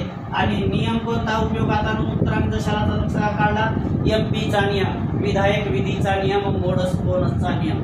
8 नंतर येणारा क्रमांक 9 निषेध यल आहे, यल पाहिजे. संधी विधानाचा उत्तरांग जशाला तसा बाजूला काढावायचा नियम नाही, संधी विधानाचा पूर्वांग बाजूला काढावायचा आहे. मग याचा आदला बदल करूया आपण. आहे का नियम? आहे क्रम परिवर्तनाचा, की संधी विधानातील पूर्वांग आणि उत्तरांग यांची आदला बदल करून त्यांना संधीनं जोडता येतं. क्रमांक 8 चा आपण काय केलं? क्रम परिवर्तन केलं. COWM.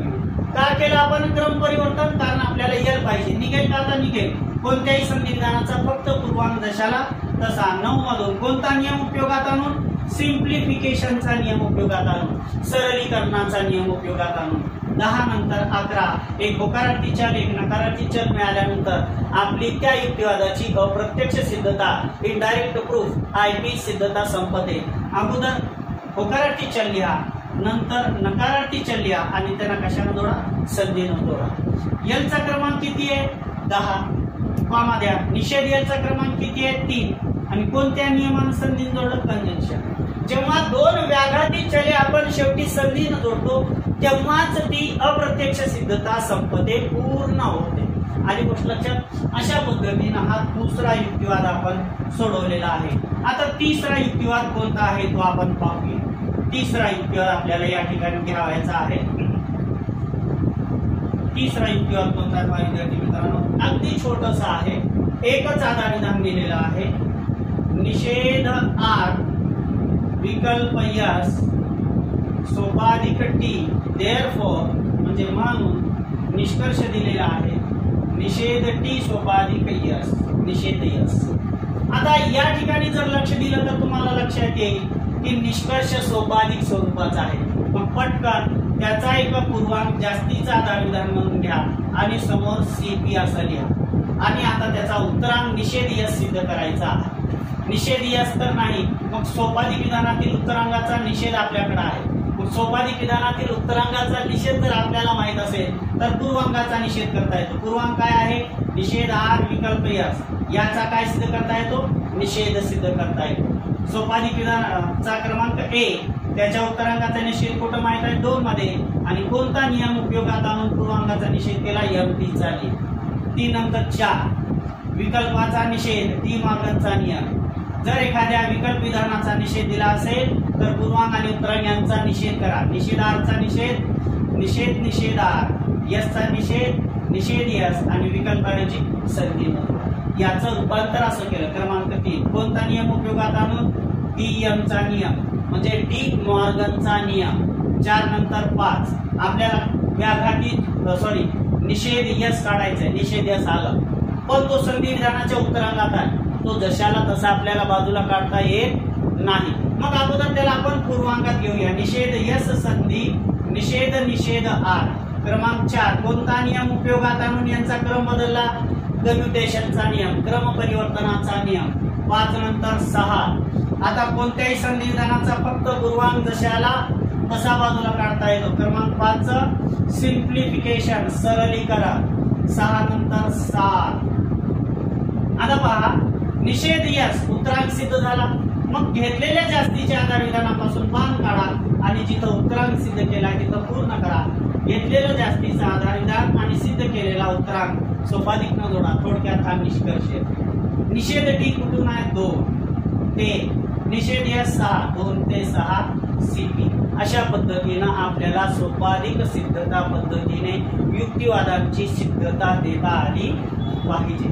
आणि गोष्ट लक्षात विद्यार्थी मित्रांनो, इथं 3 पैकी 2 सोडवायची असतात, पण शक्यतो आपले गुण जाऊ नये, कमी होऊ नये म्हणून आपण सर्वच्या सर्व युक्तिवाद सोडवायची आहे. आता प्रश्न आपला तिसरा पूर्ण झालेला आहे. आता आपण प्रश्न चौथा अ कडे जाऊ. आपल्याला आता कोणता घ्यायचा आहे? प्रश्न चौथा अ घ्यावायचा आहे. थोडीशी आपण स्पीड वाढवूया, आपला तास लागत आहे. खालील विधानांचे कंसातील सूचनेप्रमाणे विरोधी विधान द्या। हा पूर्ण प्रश्न चौथा एरिस्टॉटलच्या विधान विरोधी चौरसावर अवलंबून आहे। म्हणून आपण काय करायचं, अशा वेळेला रफ मध्ये उत्तरपत्रिकेतील शेवटचं पेज आपण रफ करायचं आहे आणि त्या ठिकाणी ही आकृती काढून ठेवायची। ए, ई, आय आणि ओ इथं जे आहे त्याला आपण विपरीत विरोध म्हणतो, जे उभे आहे त्याला आपण उपाश्रित विरोध म्हणतो, जे खाली आय ओ मध्ये आहे त्याला आपण अर्धविपरीत म्हणतो आणि मधामध्ये जे आहे त्याला आपण व्याघात विरोध म्हणतो। मग आता इथं जे विधान दिलेले आहे त्या विधानांचं कंसातील सूचनेप्रमाणे आपल्याला विरोधी विधान द्यावयाची असतात। पहिलं विधान पहा, काही केळी हिरवी नाही, काही केळी हिरवी नाही, काही केळी हिरवी नाही। याच्यासाठी आपल्याला कंसात दिलेला जो शब्द आहे तो आहे व्याघात आणि नंतर दिलेला आहे अर्धविपरीत। या कंसातील सूचनेप्रमाणे विरोधी विधान द्यावायचं आहे। मग हे देत असताना कंसात जो पहिला शब्द दिलाय तो लिहा या ठिकाणी व्याघात आर्टिलेशन। अगोदर विधान जे दिलेलं आहे ते ओळखा, कोणतं विधान आहे, ए विधान आहे, ई विधान आहे का आय विधान आहे का ओ विधान आहे, हे ओळखल्यानंतरच मग त्याचा व्याघात कशात येतो आणि मग त्याचा अर्धविपरीत कशात येतं हे आपण लिहू शकतो। मग हे विधान कोणतं, काही संबंधी नकारार्थी माहिती आहे। काही संबंधी नकारार्थी माहिती म्हणजे ते कोणतं विधान आहे, ओ विधान आहे। मग ओ विधानाचं व्याघात कशात असतं पहा, ए विधानात असतं। म्हणजे या विधानात आपल्याला सर्व अस्तित्वाचे विधान ए विधान करायचे, करा। या विधानाला सर्वात काही केला, सर्व केळी हिरवी असतात, हे झालं त्याचं व्याघात। आता याच विधानाचा अर्धविपरीत विरोध करायचा। मग हे तर ओ विधान आहे आपण पाहिलं, मग ओ विधानाचा अर्धविपरीत कशात आहे, आय विधानात। म्हणजे याच विधानाला आपल्याला काय करायचं आहे, आय विधानामध्ये परिवर्तित करायचा।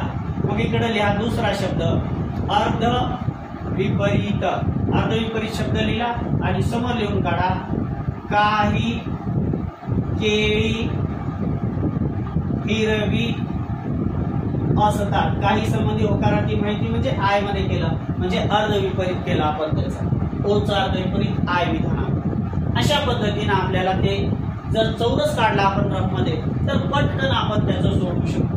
दुसरं विधान पहा, या ठिकाणी आपल्याला काय दिलेलं आहे, काही खुर्च्या लाकडी आहेत, काही खुर्च्या लाकडी आहे। काही खुर्च्या काय आहेत विद्यार्थी मित्रांनो, लाकडी आहेत। कंसात सूचना काय, उपाश्रित अर्धविपरीत। उपाश्रित पहिली सूचना आहे आणि दुसरी सूचना आहे अर्धविपरीत। दुसरी सूचना कोणती, अर्धविपरीत। आता पहिली सूचना जी आहे ती आपण अगोदर लिहूया, उपाश्रित। आता हे जर विरोध लिहायच्या अगोदर हे विधान ओळखा कोणतं आहे, ए विधान आहे का आय विधान आहे का ओ विधान आहे हे ओळखायचं आहे का ई विधान। तर आता पहा, काही खुर्च्या लाकडी आहे, काही संबंधी होकारार्थी माहिती, काही संबंधी कोणती माहिती आहे, होकारार्थी माहिती आहे। मग काही संबंधी होकारार्थी माहिती कोणती असते, आय विधानाची असते। कोणती असते, आय विधानाची असते। मग आता आय विधानाचं उपाश्रित कशात होतं पहा, ए मध्ये होतं। मग याला ए मध्ये करा, सर्व खुर्च्या लाकडी आहेत, सर्व खुर्च्या लाकडी आहेत। आता याच आय विधानाचं दुसरी सूचना दिलेली आहे अर्धविपरीत करायची। काय दिलेलं आहे, अर्धविपरीत। मग आय विधानाचं अर्धविपरीत कशात होतं, ओ विधानामध्ये होतं। म्हणजे काही नास्तिवाची करायला, काही नास्तिवाची मध्ये काही खुर्च्या लाकडी नाही, काही खुर्च्या लाकडी नाही। अशा पद्धतीने आपल्याला व्याघाती विधान लिहावयाची असतात। तिसरं विधान पहा, या ठिकाणी काय दिलेलं आहे, सर्व इमारती उंच आहे, सर्व इमारती उंच आहे। आणि कंसात तुम्हाला सूचना दिलेली आहे, याचं विपरीत करा सुरुवातीला आणि कॉमा देऊन दिलेला आहे व्याघातक. अगोदर विधान ओळखा. सर्वांविषयी होकारार्थी माहिती आहे.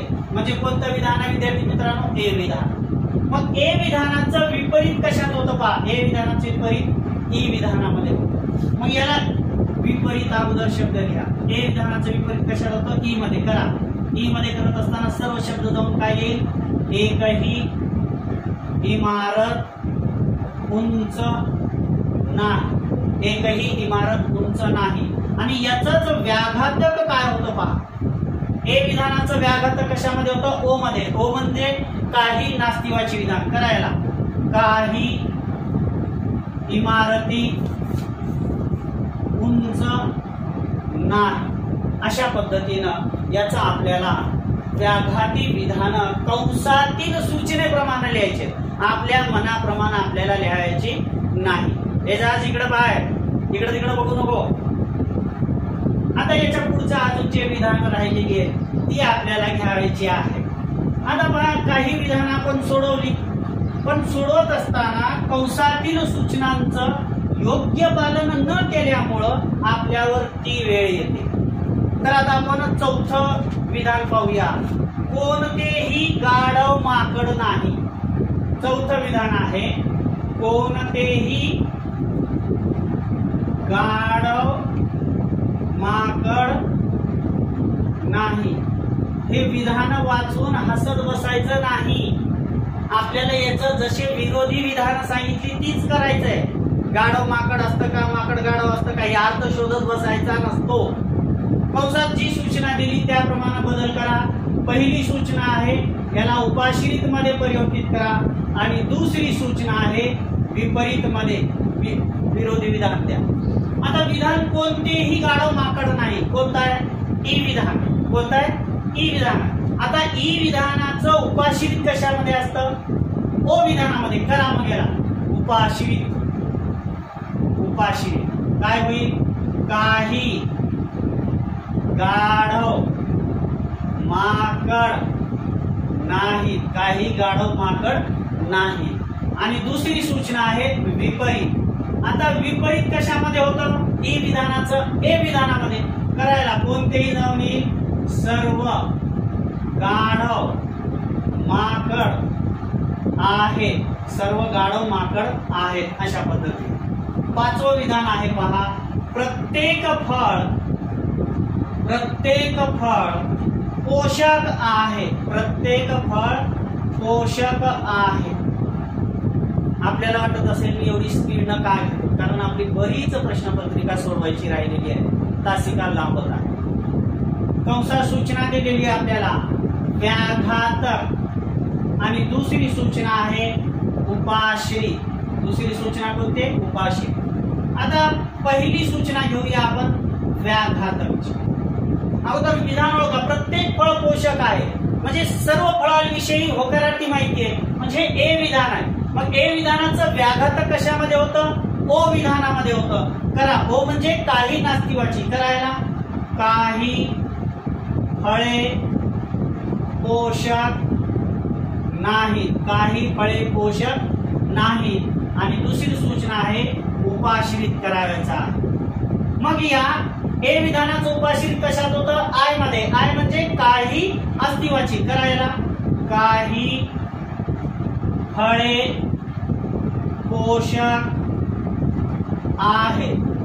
अशा पद्धतीनं आपणास कंसात दिलेल्या सूचनेप्रमाणे व्याघाती विधाने विरोधी विधाने द्यायची असतात. 5 पैकी आपणास 2 सोडवायची आहे. किती? 5 पैकी आपणास सोडवायची आहे तर 3. आता येऊया आपण प्रश्न चौथा ब, ज्याच्यामध्ये आपल्याला खालील विधानांचे परिवर्तन आणि प्रतिवर्तन करा असं. खालील विधानांचे परिवर्तन आणि प्रतिवर्तन करा असतं. 5 विधानं दिलेली असतात. 5 पैकी 3 विधानांचं आपल्याला परिवर्तनही करायचं असतं आणि प्रतिवर्तनही करायचं असतं. पहिल्यांदा एक गोष्ट लक्षात घ्या. परिवर्तन करत असताना ए विधानाचं परिवर्तन ए विधानामध्येच होतं. ई विधानाचं परिवर्तन ई विधानामध्येच होतं. आय विधानाचं परिवर्तन आय विधानामध्येच होतं. ओ विधानाचं परिवर्तन होत नाही. मग अशा वेळेला जर ओ विधान आपल्याला आलेलं असेल म्हणजे काही नास्तिकाचे आलेलं असेल तर ते विधान लिहून या ओ विधानाचे परिवर्तन होत नाही असं लिहायचं. आणि हे करत असताना आपण काय करत असतो, उद्देशपद आणि विधेयपद यांची अदलाबदल करत असतो. यांची काय करत असतो, अदलाबदल करत असतो. म्हणजे विधेयपद उद्देशपदाच्या जागी आणतो, उद्देशपद विधेयपदाच्या जागी आणतो. किंवा परिवर्तन करत असताना, किंवा परिवर्तन करत असताना. आणि प्रतिवर्तन करताना काय होतं, ए विधानाचं प्रतिवर्तन ई विधानात होतं, ई विधानाचं प्रतिवर्तन ए विधानात होतं, आय विधानाचं प्रतिवर्तन ओ विधानात होतं, ओ विधानाचं प्रतिवर्तन आय विधानात होतं. इथं मात्र प्रतिवर्तन करत असताना उद्देशपद विधेयपद यांची अदलाबदल करायची नाही. पण विधेयपद लिहिण्याच्या अगोदर विधेयपदा अगोदर आपल्याला न हे अक्षर ठेवावं लागतं. काय ठेवावं लागतं, न हे अक्षर ठेवावं लागतं. चला तर मग आपण आता प्रश्न चौथा ब मध्ये जे परिवर्तन आणि प्रतिवर्तन करायचं आहे त्याचा आपण अभ्यास करूया. पहिलं विधान पहा. पहिलं विधान आपल्याला काय दिलेलं आहे, पहिलं विधान आपण या ठिकाणी घेऊया. काही खेळ साहसी असतात. काही खेळ साहसी असतात. काही खेळ साहसी असतात. अगोदर विधान ओळखा, परिवर्तन. अगोदर सुरुवातीला आपल्याला परिवर्तन करायचं याचं आणि त्याच्यानंतर याच आपल्याला प्रतिवर्तनही करावायचं आहे. काय करायचंय, प्रतिवर्तनही करावायचं आहे. मग आता परिवर्तन करत असताना काही विषय होकारार्थी माहिती आहे. म्हणजे कोणतं विधान आहे, आय विधान आहे.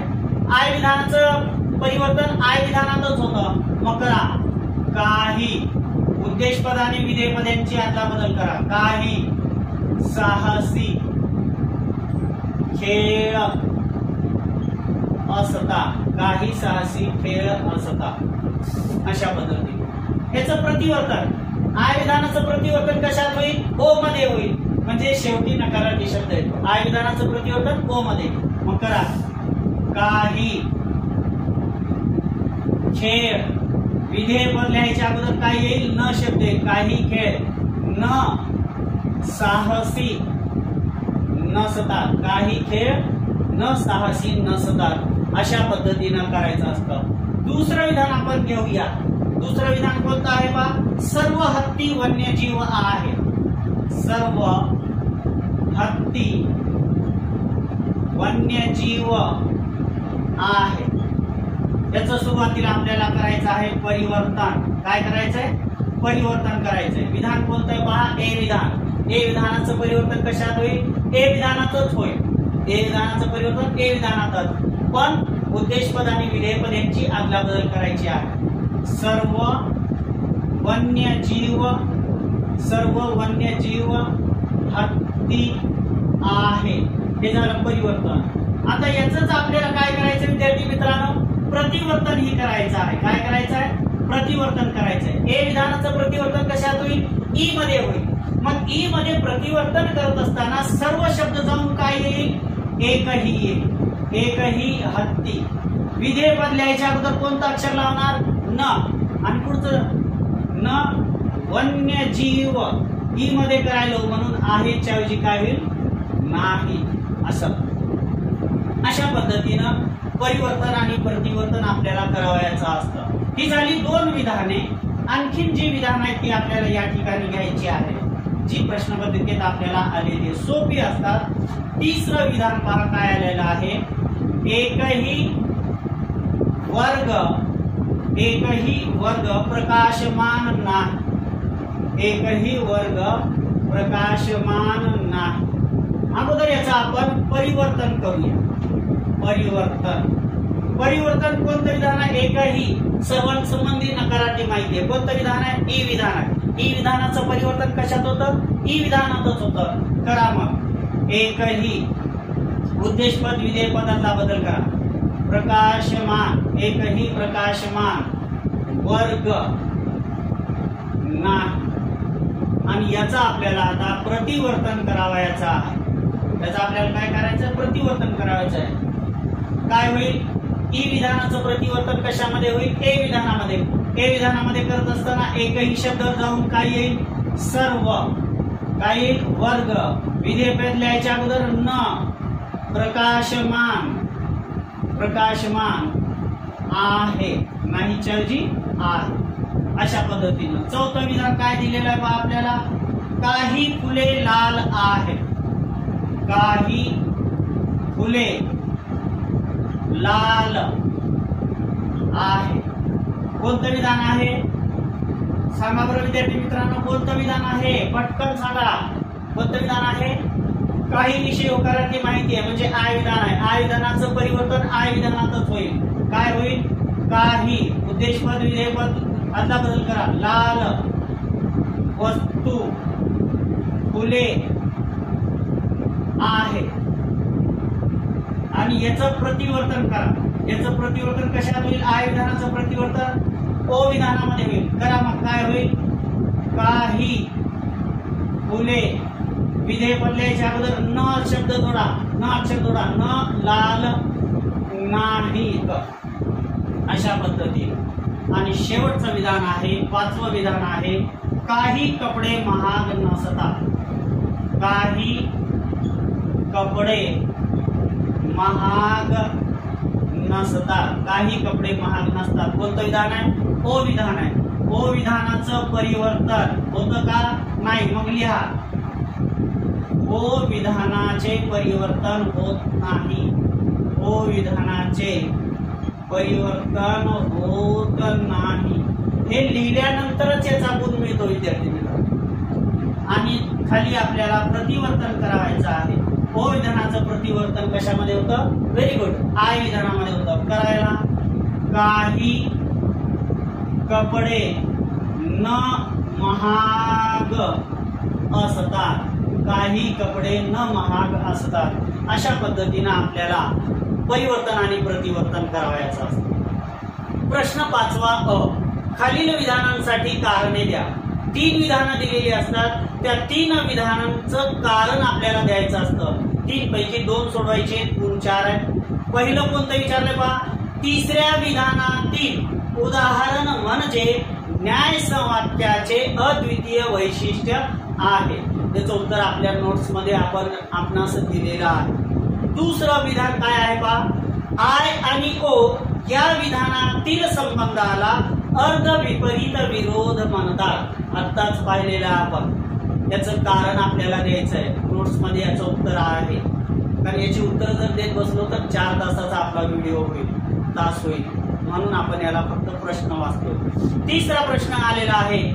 युक्तिवादात जेव्हा यू आय आणि ई आय हे दोन्ही नियम वापरावयाचे असतात तेव्हा ई आय चा नियम आधी वापरावा लागतो. त्याचं कारण आपल्याला द्यायचं आहे. या 3 पैकी कोणतेही आपण 2च सोडवावे, ज्याचं उत्तर आपण योग्य पद्धतीने लिहू शकतो. प्रश्न 5वा ब आहे. खालील निरुपाधिक संवाक्यातील आकारिक तर्कदोष सकारण ओळखा. आता हा प्रश्न विद्यार्थ्यांना थोडासा अवघड वाटतो, कठीण आहे वाटतं की संवाक्य आणि त्याचा दोष कसा ओळखायचा. अगदी सुलभ आहे विद्यार्थी मित्रांनो. आपल्याला एकूण 4 संवाक्य दिलेली असतात. त्या 4 पैकी एक संवाक्य निश्चितपणे 3 आधार विधान आणि 1 निष्कर्ष विधान अशी 4 विधान त्या युक्तिवादात येतात. आणि तो दोष असतो सोराईट्सचा युक्तिवादाचा तर्कदोष. हे एक झालं. 2च सोडायचे आपल्याला. दुसरं आपण सोडू शकतो. आपण या ठिकाणी पहा. पहिलं विधान घेऊया. पहिला युक्तिवाद घेऊया. कोणता आहे? एकही उंट मांसाहारी नाही. एकही उंट मांसाहारी नाही. एकही उंट मांसाहारी नाही. काही उंट उंच नाही. काही उंट उंच नाही. तिसरं विधान काय? म्हणून काही उंच प्राणी म्हणून काही उंच प्राणी काही उंच प्राणी मांसाहारी नाही, मांसाहारी नाही. आता या समवाक्याकडे पाहिल्यानंतर पटकन लक्षात येणार आहे की या समवाक्यामध्ये आधार विधान ही नकारार्थी आहेत आणि निष्कर्ष विधान सुद्धा नकारार्थी आहे. म्हणजे इथं कोणता तर्कदोष निर्माण होतो समवाक्यामध्ये, तर तो आहे निषेध आधार विधानाचा तर्कदोष. कोणता? निषेध आधार विधानाचा तर्कदोष. कारणही सांगायचं आपल्याला. कारण यामध्ये आलेली आधार विधाने ही दोन्हीही आधार विधाने कशी आहेत? नकारार्थी आहेत, निषेधात्मक आहेत म्हणून. आलं लक्षात? दुसरा युक्तिवाद, दुसरं समवाक्य कोणतं आहे पाहूया. सर्व चौकोन भूमितीय आकृती आहे. सर्व चौकोन भूमितीय आकृती आहे. सर्व चौकोन भूमितीय आकृती आहे. दुसरं विधान सर्व आयत भूमितीय आकृती आहे. सर्व आयत भूमितीय आकृती आहे. तिसरं विधान आहे म्हणून सर्व आयत चौकोन आहे. म्हणून सर्व आयत चौकोन आहे. चौकोन आहे. आता या ठिकाणी कोणता तर्कदोष आहे विद्यार्थी मित्रांनो? अव्याप्त मध्यम पदाचा तर्कदोष आहे. आधार विधानामध्ये भूमितीय आकृती जे आहे हे आधार विधानामध्ये आलेलं भूमितीय आकृती हे मध्यम पद दोन्हीही ठिकाणी अव्याप्त आहे. कारण का? कारण आधार विधानातील दोन्हीही आधार विधाने ए विधान आहे आणि ए विधानातील विधेय पद काय असतं? अव्याप्त असतं. मग नियम आहे समवाक्याचा की आधार विधानामध्ये येणारं मध्यम पद हे दोन्ही पैकी एका आधार विधानामध्ये व्याप्त, किमान एकदा तरी व्याप्त असलं पाहिजे. इतर दोन्हीही ठिकाणी ते अव्याप्त आलेलं आहे. म्हणजे या ठिकाणी निर्माण होणारा जो तर्कदोष आहे तो आहे अव्याप्त मध्यम पदाचा तर्कदोष निर्माण होतो. कारण का? कारण मध्यम पद हे दोन्हीही आधार विधानामध्ये कसं आहे? अव्याप्त आहे. तिसरं समवाक्य काय आहे पहा. सर्व पोपट पक्षी असतात. सर्व पोपट पक्षी असतात. सर्व पोपट पक्षी असतात. दुसरं विधान एकही पक्षी उंदीर नाही. एकही पक्षी उंदीर नाही. तिसरं काही उंदीर सस्तन प्राणी आहेत. काही उंदीर सस्तन प्राणी आहेत. काही उंदीर सस्तन प्राणी आहेत. म्हणून काही पोपट सस्तन प्राणी नाही. म्हणून काही पोपट सस्तन प्राणी नाही. आता इथं पहा 3 आधार विधान आणि 1 निष्कर्ष विधान अशी 4 विधान समवाक्यामध्ये आलेली आहेत. म्हणून या समवाक्यामध्ये निर्माण होणारा तर्कदोष आहे सोराईटच्या युक्तिवादाचा तर्कदोष. कारण 3 आधार विधाने आणि 1 निष्कर्ष विधान अशी 4 विधाने आलेली आहेत. आता शेवटचा समवाक्य आपण या ठिकाणी पाहूया काय आहे. जीवनाची इतिश्री. जीवनाची इतिश्री ही जीवनाची परिपूर्णता असते.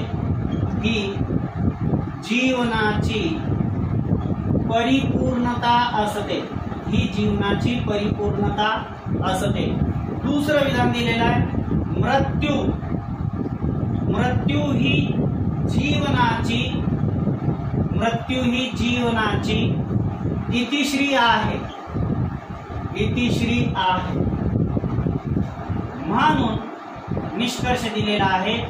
म्हणून मृत्यू जीवनाची परिपूर्णता आहे. मृत्यू जीवनाची परिपूर्णता आहे.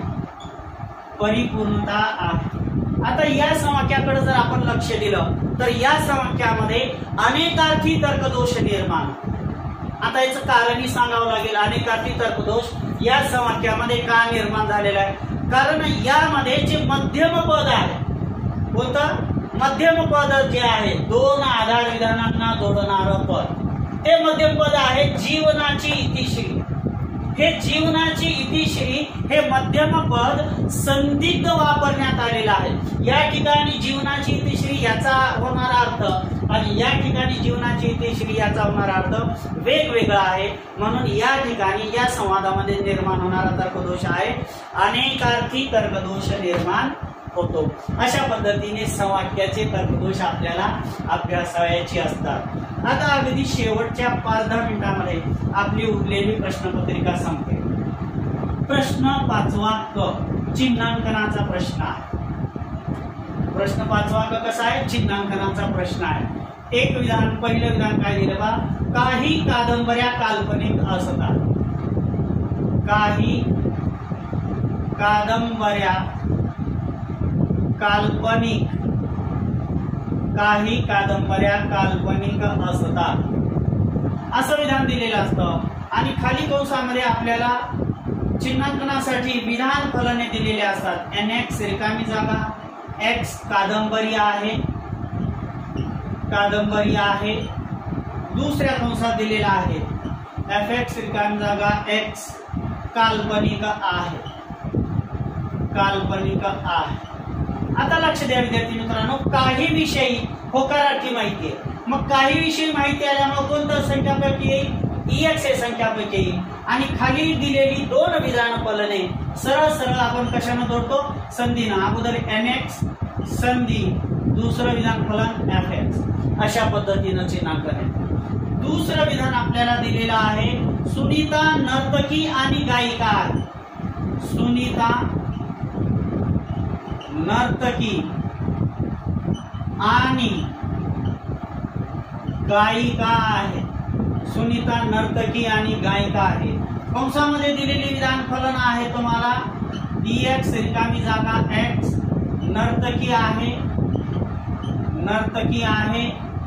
दुसरं विधान फलन दिलेलं आहे SX रिकामी जागा, X गायिका आहे, गायिका आहे। आणि तिसरा आहे यस रिकामी जागा, सुनीता। आता बस सुनीता नर्तकी आहे आणि सुनीताच काय आहे? गायिका आहे। मग दोन्ही गुणधर्म कोणाचे? सुनीताचे। आणि हे दोन गुणधर्म जोडण्यासाठी काय आणलेलं आहे? आणि साठी काय उपयोगात आणतो? संधी। मग चिन्हांकन काय होईल पहा। डी अगोदर आपण काय घेऊया? नर्तकी, डान्सर। कोण आहे डान्सर? सुनीता, यस आलं। आणि साठी काय येईल? संधी। नंतर काय दिलं? गायिका, गायिकासाठी काय दिलं? यस, यस कोण? गायिका कोण आहे? सुनीता, सुनीतासाठी काय दिलं? यस। म्हणून डी यस संधी यस यस असं या विधानाचं चिन्हांकन होतं विद्यार्थी मित्रांनो। आता पुढचे विधान पहा, अगदी सोपे सोपे विधान आहेत हे, यात काहीही आपल्याला अवघड नसतं। तिसरं विधान पहा, प्रत्येक हिरा मौल्यवान आहे। प्रत्येक हिरा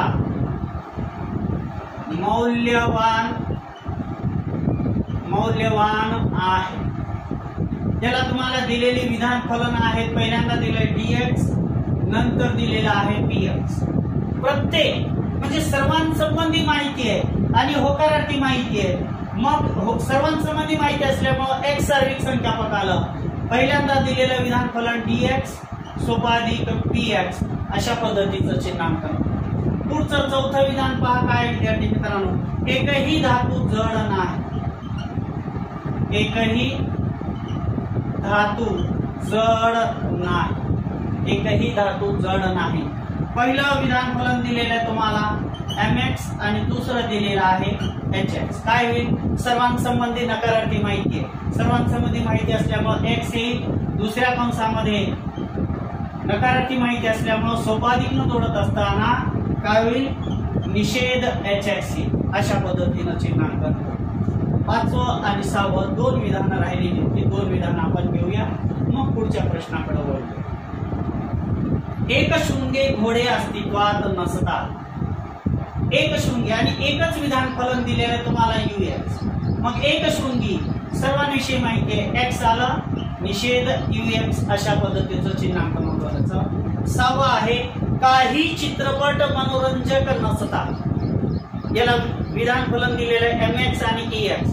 काही विषयी होकारार्थी माहिती आहे, मग काही विषयी होकारार्थी माहिती असल्यामुळे काय होईल, EX लहान कंसात MX संधी नकारार्थी असल्यामुळे निषेध EX अशा पद्धतीचं चिन्हांकन.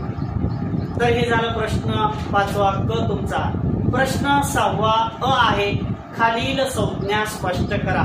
3 संज्ञा दिलेल्या असतात, 3 पैकी 2 संज्ञा आपल्याला सोडवायची असतात. आपण 2 ज्याचं संज्ञा स्पष्ट करता येईल त्या योग्य 2 संज्ञा सोडवायची. पहिली संज्ञा आहे प्रतिवर्तनाचा नियम, दुसरी संज्ञा आहे एकवाची विधान, तिसरी संज्ञा आहे समवाक्याच्या कोणत्याही 2 आकृत्या काढा. 4 पैकी कोणत्याही 2 आकृत्या आपल्याला काढायच्या. प्रश्न 6वा ब आहे खालील संख्यापकीय युक्तिवादांच्या आकारिक वैधतेची सिद्धता द्या. हे आपल्याला खूप सोपा असणारा प्रश्न 6वा ब आहे. प्रश्न 6वा ब. आता पहिला युक्तिवाद आपण या ठिकाणी घेऊया. एक्स दुसऱ्या लहान कंसात CX सोपाधिक DX. दूसरा आधार विधान एक्स दुसऱ्या लहान कंसात DX सोपाधिक EX. देयरफॉर एक्स कंसात CX सोपाधिक EX. पहा या युक्तिवादाकडे पहा. अगोदर संख्यापनिकची युक्तिवाद सोडवत असताना त्याचं रूपांतर करायचं आहे. एक्स असेल तर काढून टाकायचं UIच्या नियमानं, EX असेल तर EIच्या नियमानं काढायचं, आणि आधार विधानात दोन्ही असतील तर अगोदर EX काढून टाकायचा. या ठिकाणी EX आहे का नाही. मग आता पहा 2 नंतर येणारा क्रमांक 3. अगोदर हे X काढून टाका, X निघून जाईल C, परत हे X निघून जाऊन आपण M उपयोगात आणूया. सोपाधी DM क्रमांक 1 काय काढून टाकलं, X काढून टाकलं म्हणून आलं UI. 4 इथलंही पहा DM सोपाधिक EM क्रमांक 2 चं काय काढून टाकलं, X काढून टाकलं म्हणून UI. 4 नंतर 5 आपल्याला पाहिजे C सोपाधिक E. हे आपोआप येतात X EX वगैरे. काय पाहिजे पहा C सोपाधिक E, C था E था. 2 सोपाधिक विधान. मग 2 सोपाधिक विधानाला एकत्रितपणे नियम लावायचा एकच आहे, अनुमानाचा नियम, लक्षितता शृंखलाचा नियम, HS चा नियम आहे तो हायपोथेटिकल सोल्युशनचा नियम. की कोणत्याही एका सोपाधिक विधानाचा उत्तरांग हा दुसऱ्या सोपाधिक विधानाचा पूर्वांग असेल तर पहिल्या सोपाधिक विधानाचा पूर्वांग दुसऱ्याचा उत्तरांग सोपाधिकनं जोडता येतो. 3 4 HS. C सोपाधिक E आलं का पहा, सिद्धता संपली. 5 नंतर 6 सोपाधिक असल्यामुळे X येईल, C ला C, M निघून जाऊन X. अशा पद्धतीनं 5 ला काय जोडलं, याच्यामध्ये आपण X जोडलं म्हणून UG, आणि EX जोडला असतं तर EG आला असतं. अशा पद्धतीनं युक्तिवादाची आपणास सिद्धता द्यावयाची असते. दुसरा युक्तिवाद आपण घेऊया. अतिशय सोपा असतं विद्यार्थी मित्रांनो, याच्यात काहीही अवघड नसतं. दुसरा पहा युक्तिवाद कसा आहे. पहिला आधार विधान दिलेला आहे X निषेध DX सोपाधिक निषेध DX. दुसरा आधार विधान दिलेला आहे X लहान कंसात KX सोपाधिक निषेध DX. तीसरा आधार विधान दिलेला आहे KA, देयरफॉर निषेध TA. निषेध TA पाहिजे आपल्याला. अगोदर रूपांतर करा. सर्व ठिकाणी Xच आहे, EX कुठंच नाहीये, मग X काढून टाका. निषेध D इथं A वापरले म्हणून आपण हे Aच वापरायचं. निषेध DA सोपाधिकला सोपाधिक, निषेधला निषेध, T ला T, X निघून जाऊन A. क्रमांक 1 चं काय काढून टाकलं, X काढून टाकलं म्हणून UI. 5 परत इथला X काढा. KA सोपाधिक निषेध DA. क्रमांक 2 चं काय काढून टाकलं, X काढून टाकलं म्हणून UI. 6 काय पाहिजे, निषेध T पाहिजे. निषेध D इथं, त्याच्यासाठी काय माहित पाहिजे, निषेध D पाहिजे. निषेध D इथं, त्याच्यासाठी काय पाहिजे, K पाहिजे. आहे का आहे. सोपाधिक विधानाचा पूर्वांक माहित आहे, उत्तरांक जशाला तसा. सोपाधिक विधानाचा क्रमांक 5 पूर्वांक माहित आहे 3 मध्ये आणि नियम उपयोगात आणला MP चा नियम. 7 सोपाधिक विधानाचा पूर्वांक माहित झाला, उत्तरांक जशाला तसा. सोपाधिक विधानाचा क्रमांक 4 त्याचा पूर्वांक माहित आहे 6 मध्ये आणि नियम उपयोगात आणला MP चा, उत्तरांक जशाला तसा. निषेध T आलं का पहा, आपली सिद्धता या ठिकाणी संपली. आता तिसरा आणि अंतिम शेवटचा युक्तिवाद आपल्याला सोडवायचा आहे. अगदी 5 ते 10 मिनिटांमध्ये आपला तास संपेल. 5 ते 10 मिनिटात जास्त वेळ लागणार नाही. शेवटचा युक्तिवाद आपल्याला सोडवायचा आहे. x दुसऱ्या कंसात bx सोपाधिक लहान कंसात sx विकल्प lx. दूसरा आधार विधान आहे x dx. तीसरा आधार विधान आहे dx लहान कंसात dx संधी निषेध lx. therefore dx लहान कंसात dx संधी sx. अतिशय छोटा आहे युक्तिवाद. आता याला आपल्याला सोडवायचा आहे. पहा, पहिल्यांदा आपण x आहे ex आहे. पहिल्यांदा आपण काय करूया, ex चं रूपांतर करून घ्या. ex निघून गेलं, t ला t m उपयोगात आणूया. t m संधी निषेध l m. क्रमांक 3 चं काय काढून टाकलं, ex म्हणून e आहे.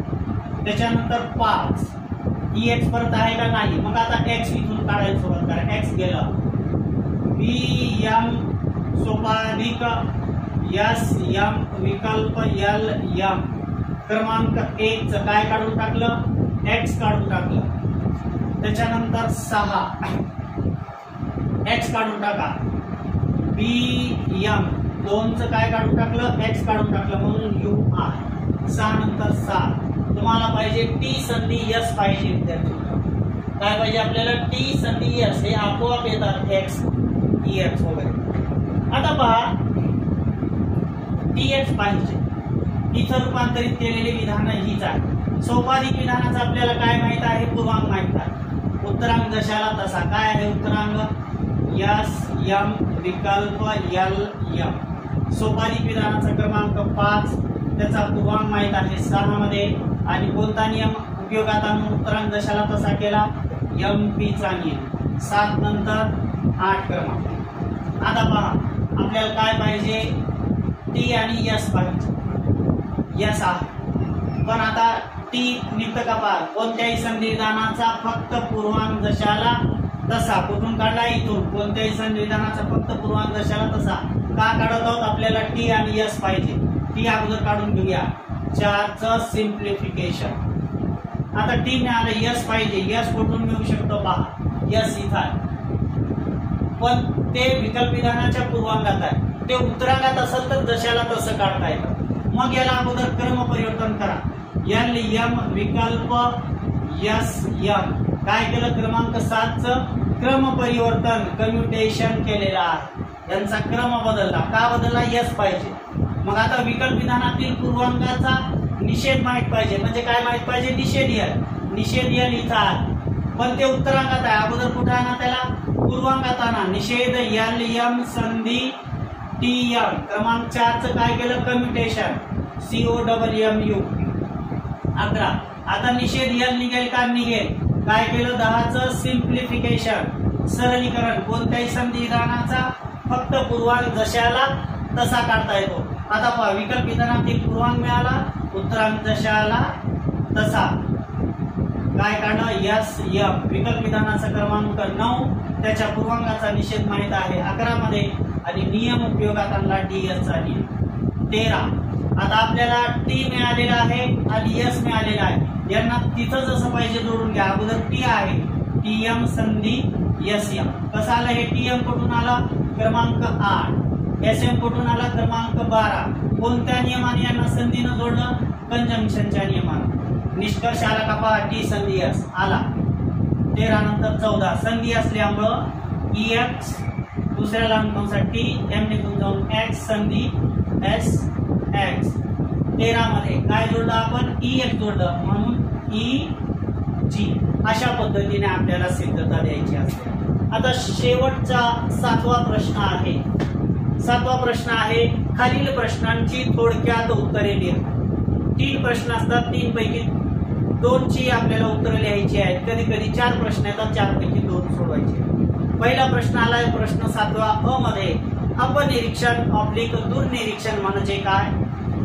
दुसरा प्रश्न आलाय सिद्धांत कल्पनेचे अप्रत्यक्ष परीक्षण उदाहरणासहित स्पष्ट करा। तिसरा प्रश्न आलाय प्रयोगाची व्याख्या देऊन प्रयोगाचे कोणतेही एक वैशिष्ट्य स्पष्ट करा। चौथा प्रश्न आलाय योगायोग अपघात सिद्धांत कल्पनेचे एक उगमस्थान आहे हे सोदाहरण स्पष्ट करा, म्हणजे उदाहरणासहित स्पष्ट करा। या 4 पैकी जे उत्तम आपल्याला येतात ते लिहायचे, याची उत्तर आपल्या नोट्स मध्ये आहे।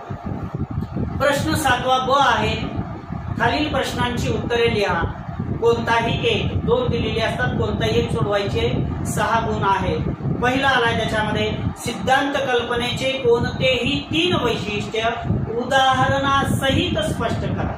3 वैशिष्ट्य उदाहरणासहित लिहायची आणि बाकीच्या वैशिष्ट्यांचा उल्लेख करायचा आहे। दुसरा प्रश्न आलाय निरीक्षण आणि प्रयोग यातील फरक स्पष्ट करा। निरीक्षण आणि प्रयोग यांचा फरक स्पष्ट करायचा आणि त्यांची व्याख्या सुरुवातीला देऊन मग फरकाचे मुद्दे लिहायचे आहेत। दोन्हीपैकी जे उत्तम उत्तर येतं ते लिहायचं आहे। या दोन्हीची उत्तरं आपल्या नोट्स मध्ये आहे। आता आपण जुलै 23 ची विद्यार्थी मित्रांनो प्रश्नपत्रिका सोडवलेली आहे। ही प्रश्नपत्रिका सोडवत असताना या तासिकेशी संबंधित आपली जर काही अडचण असेल, काही भाग समजलेला नसेल, तर आपण माझ्या YouTube चॅनलच्या चॅट बॉक्स मध्ये जाऊन मला आपल्या समस्या पाठवा। आपल्या समस्यांचं निश्चितच निराकरण केलं जाईल। परंतु जर हा व्हिडिओ पाहत असताना तर्कशास्त्र हा विषय आपल्याला सुलभ होत असेल तर आपल्याच एका मराठी शिक्षकाच्या YouTube चॅनलला आपण सबस्क्राईब करावे, व्हिडिओना लाईकही करावे आणि आपल्याच एका शिक्षकाचे व्हिडिओ शेअर सुद्धा करावे। आजच्या तासिकेतील माझ्या सर्व विद्यार्थी मित्रांच्या अनमोल अशा सहकार्यासाठी खूप खूप धन्यवाद।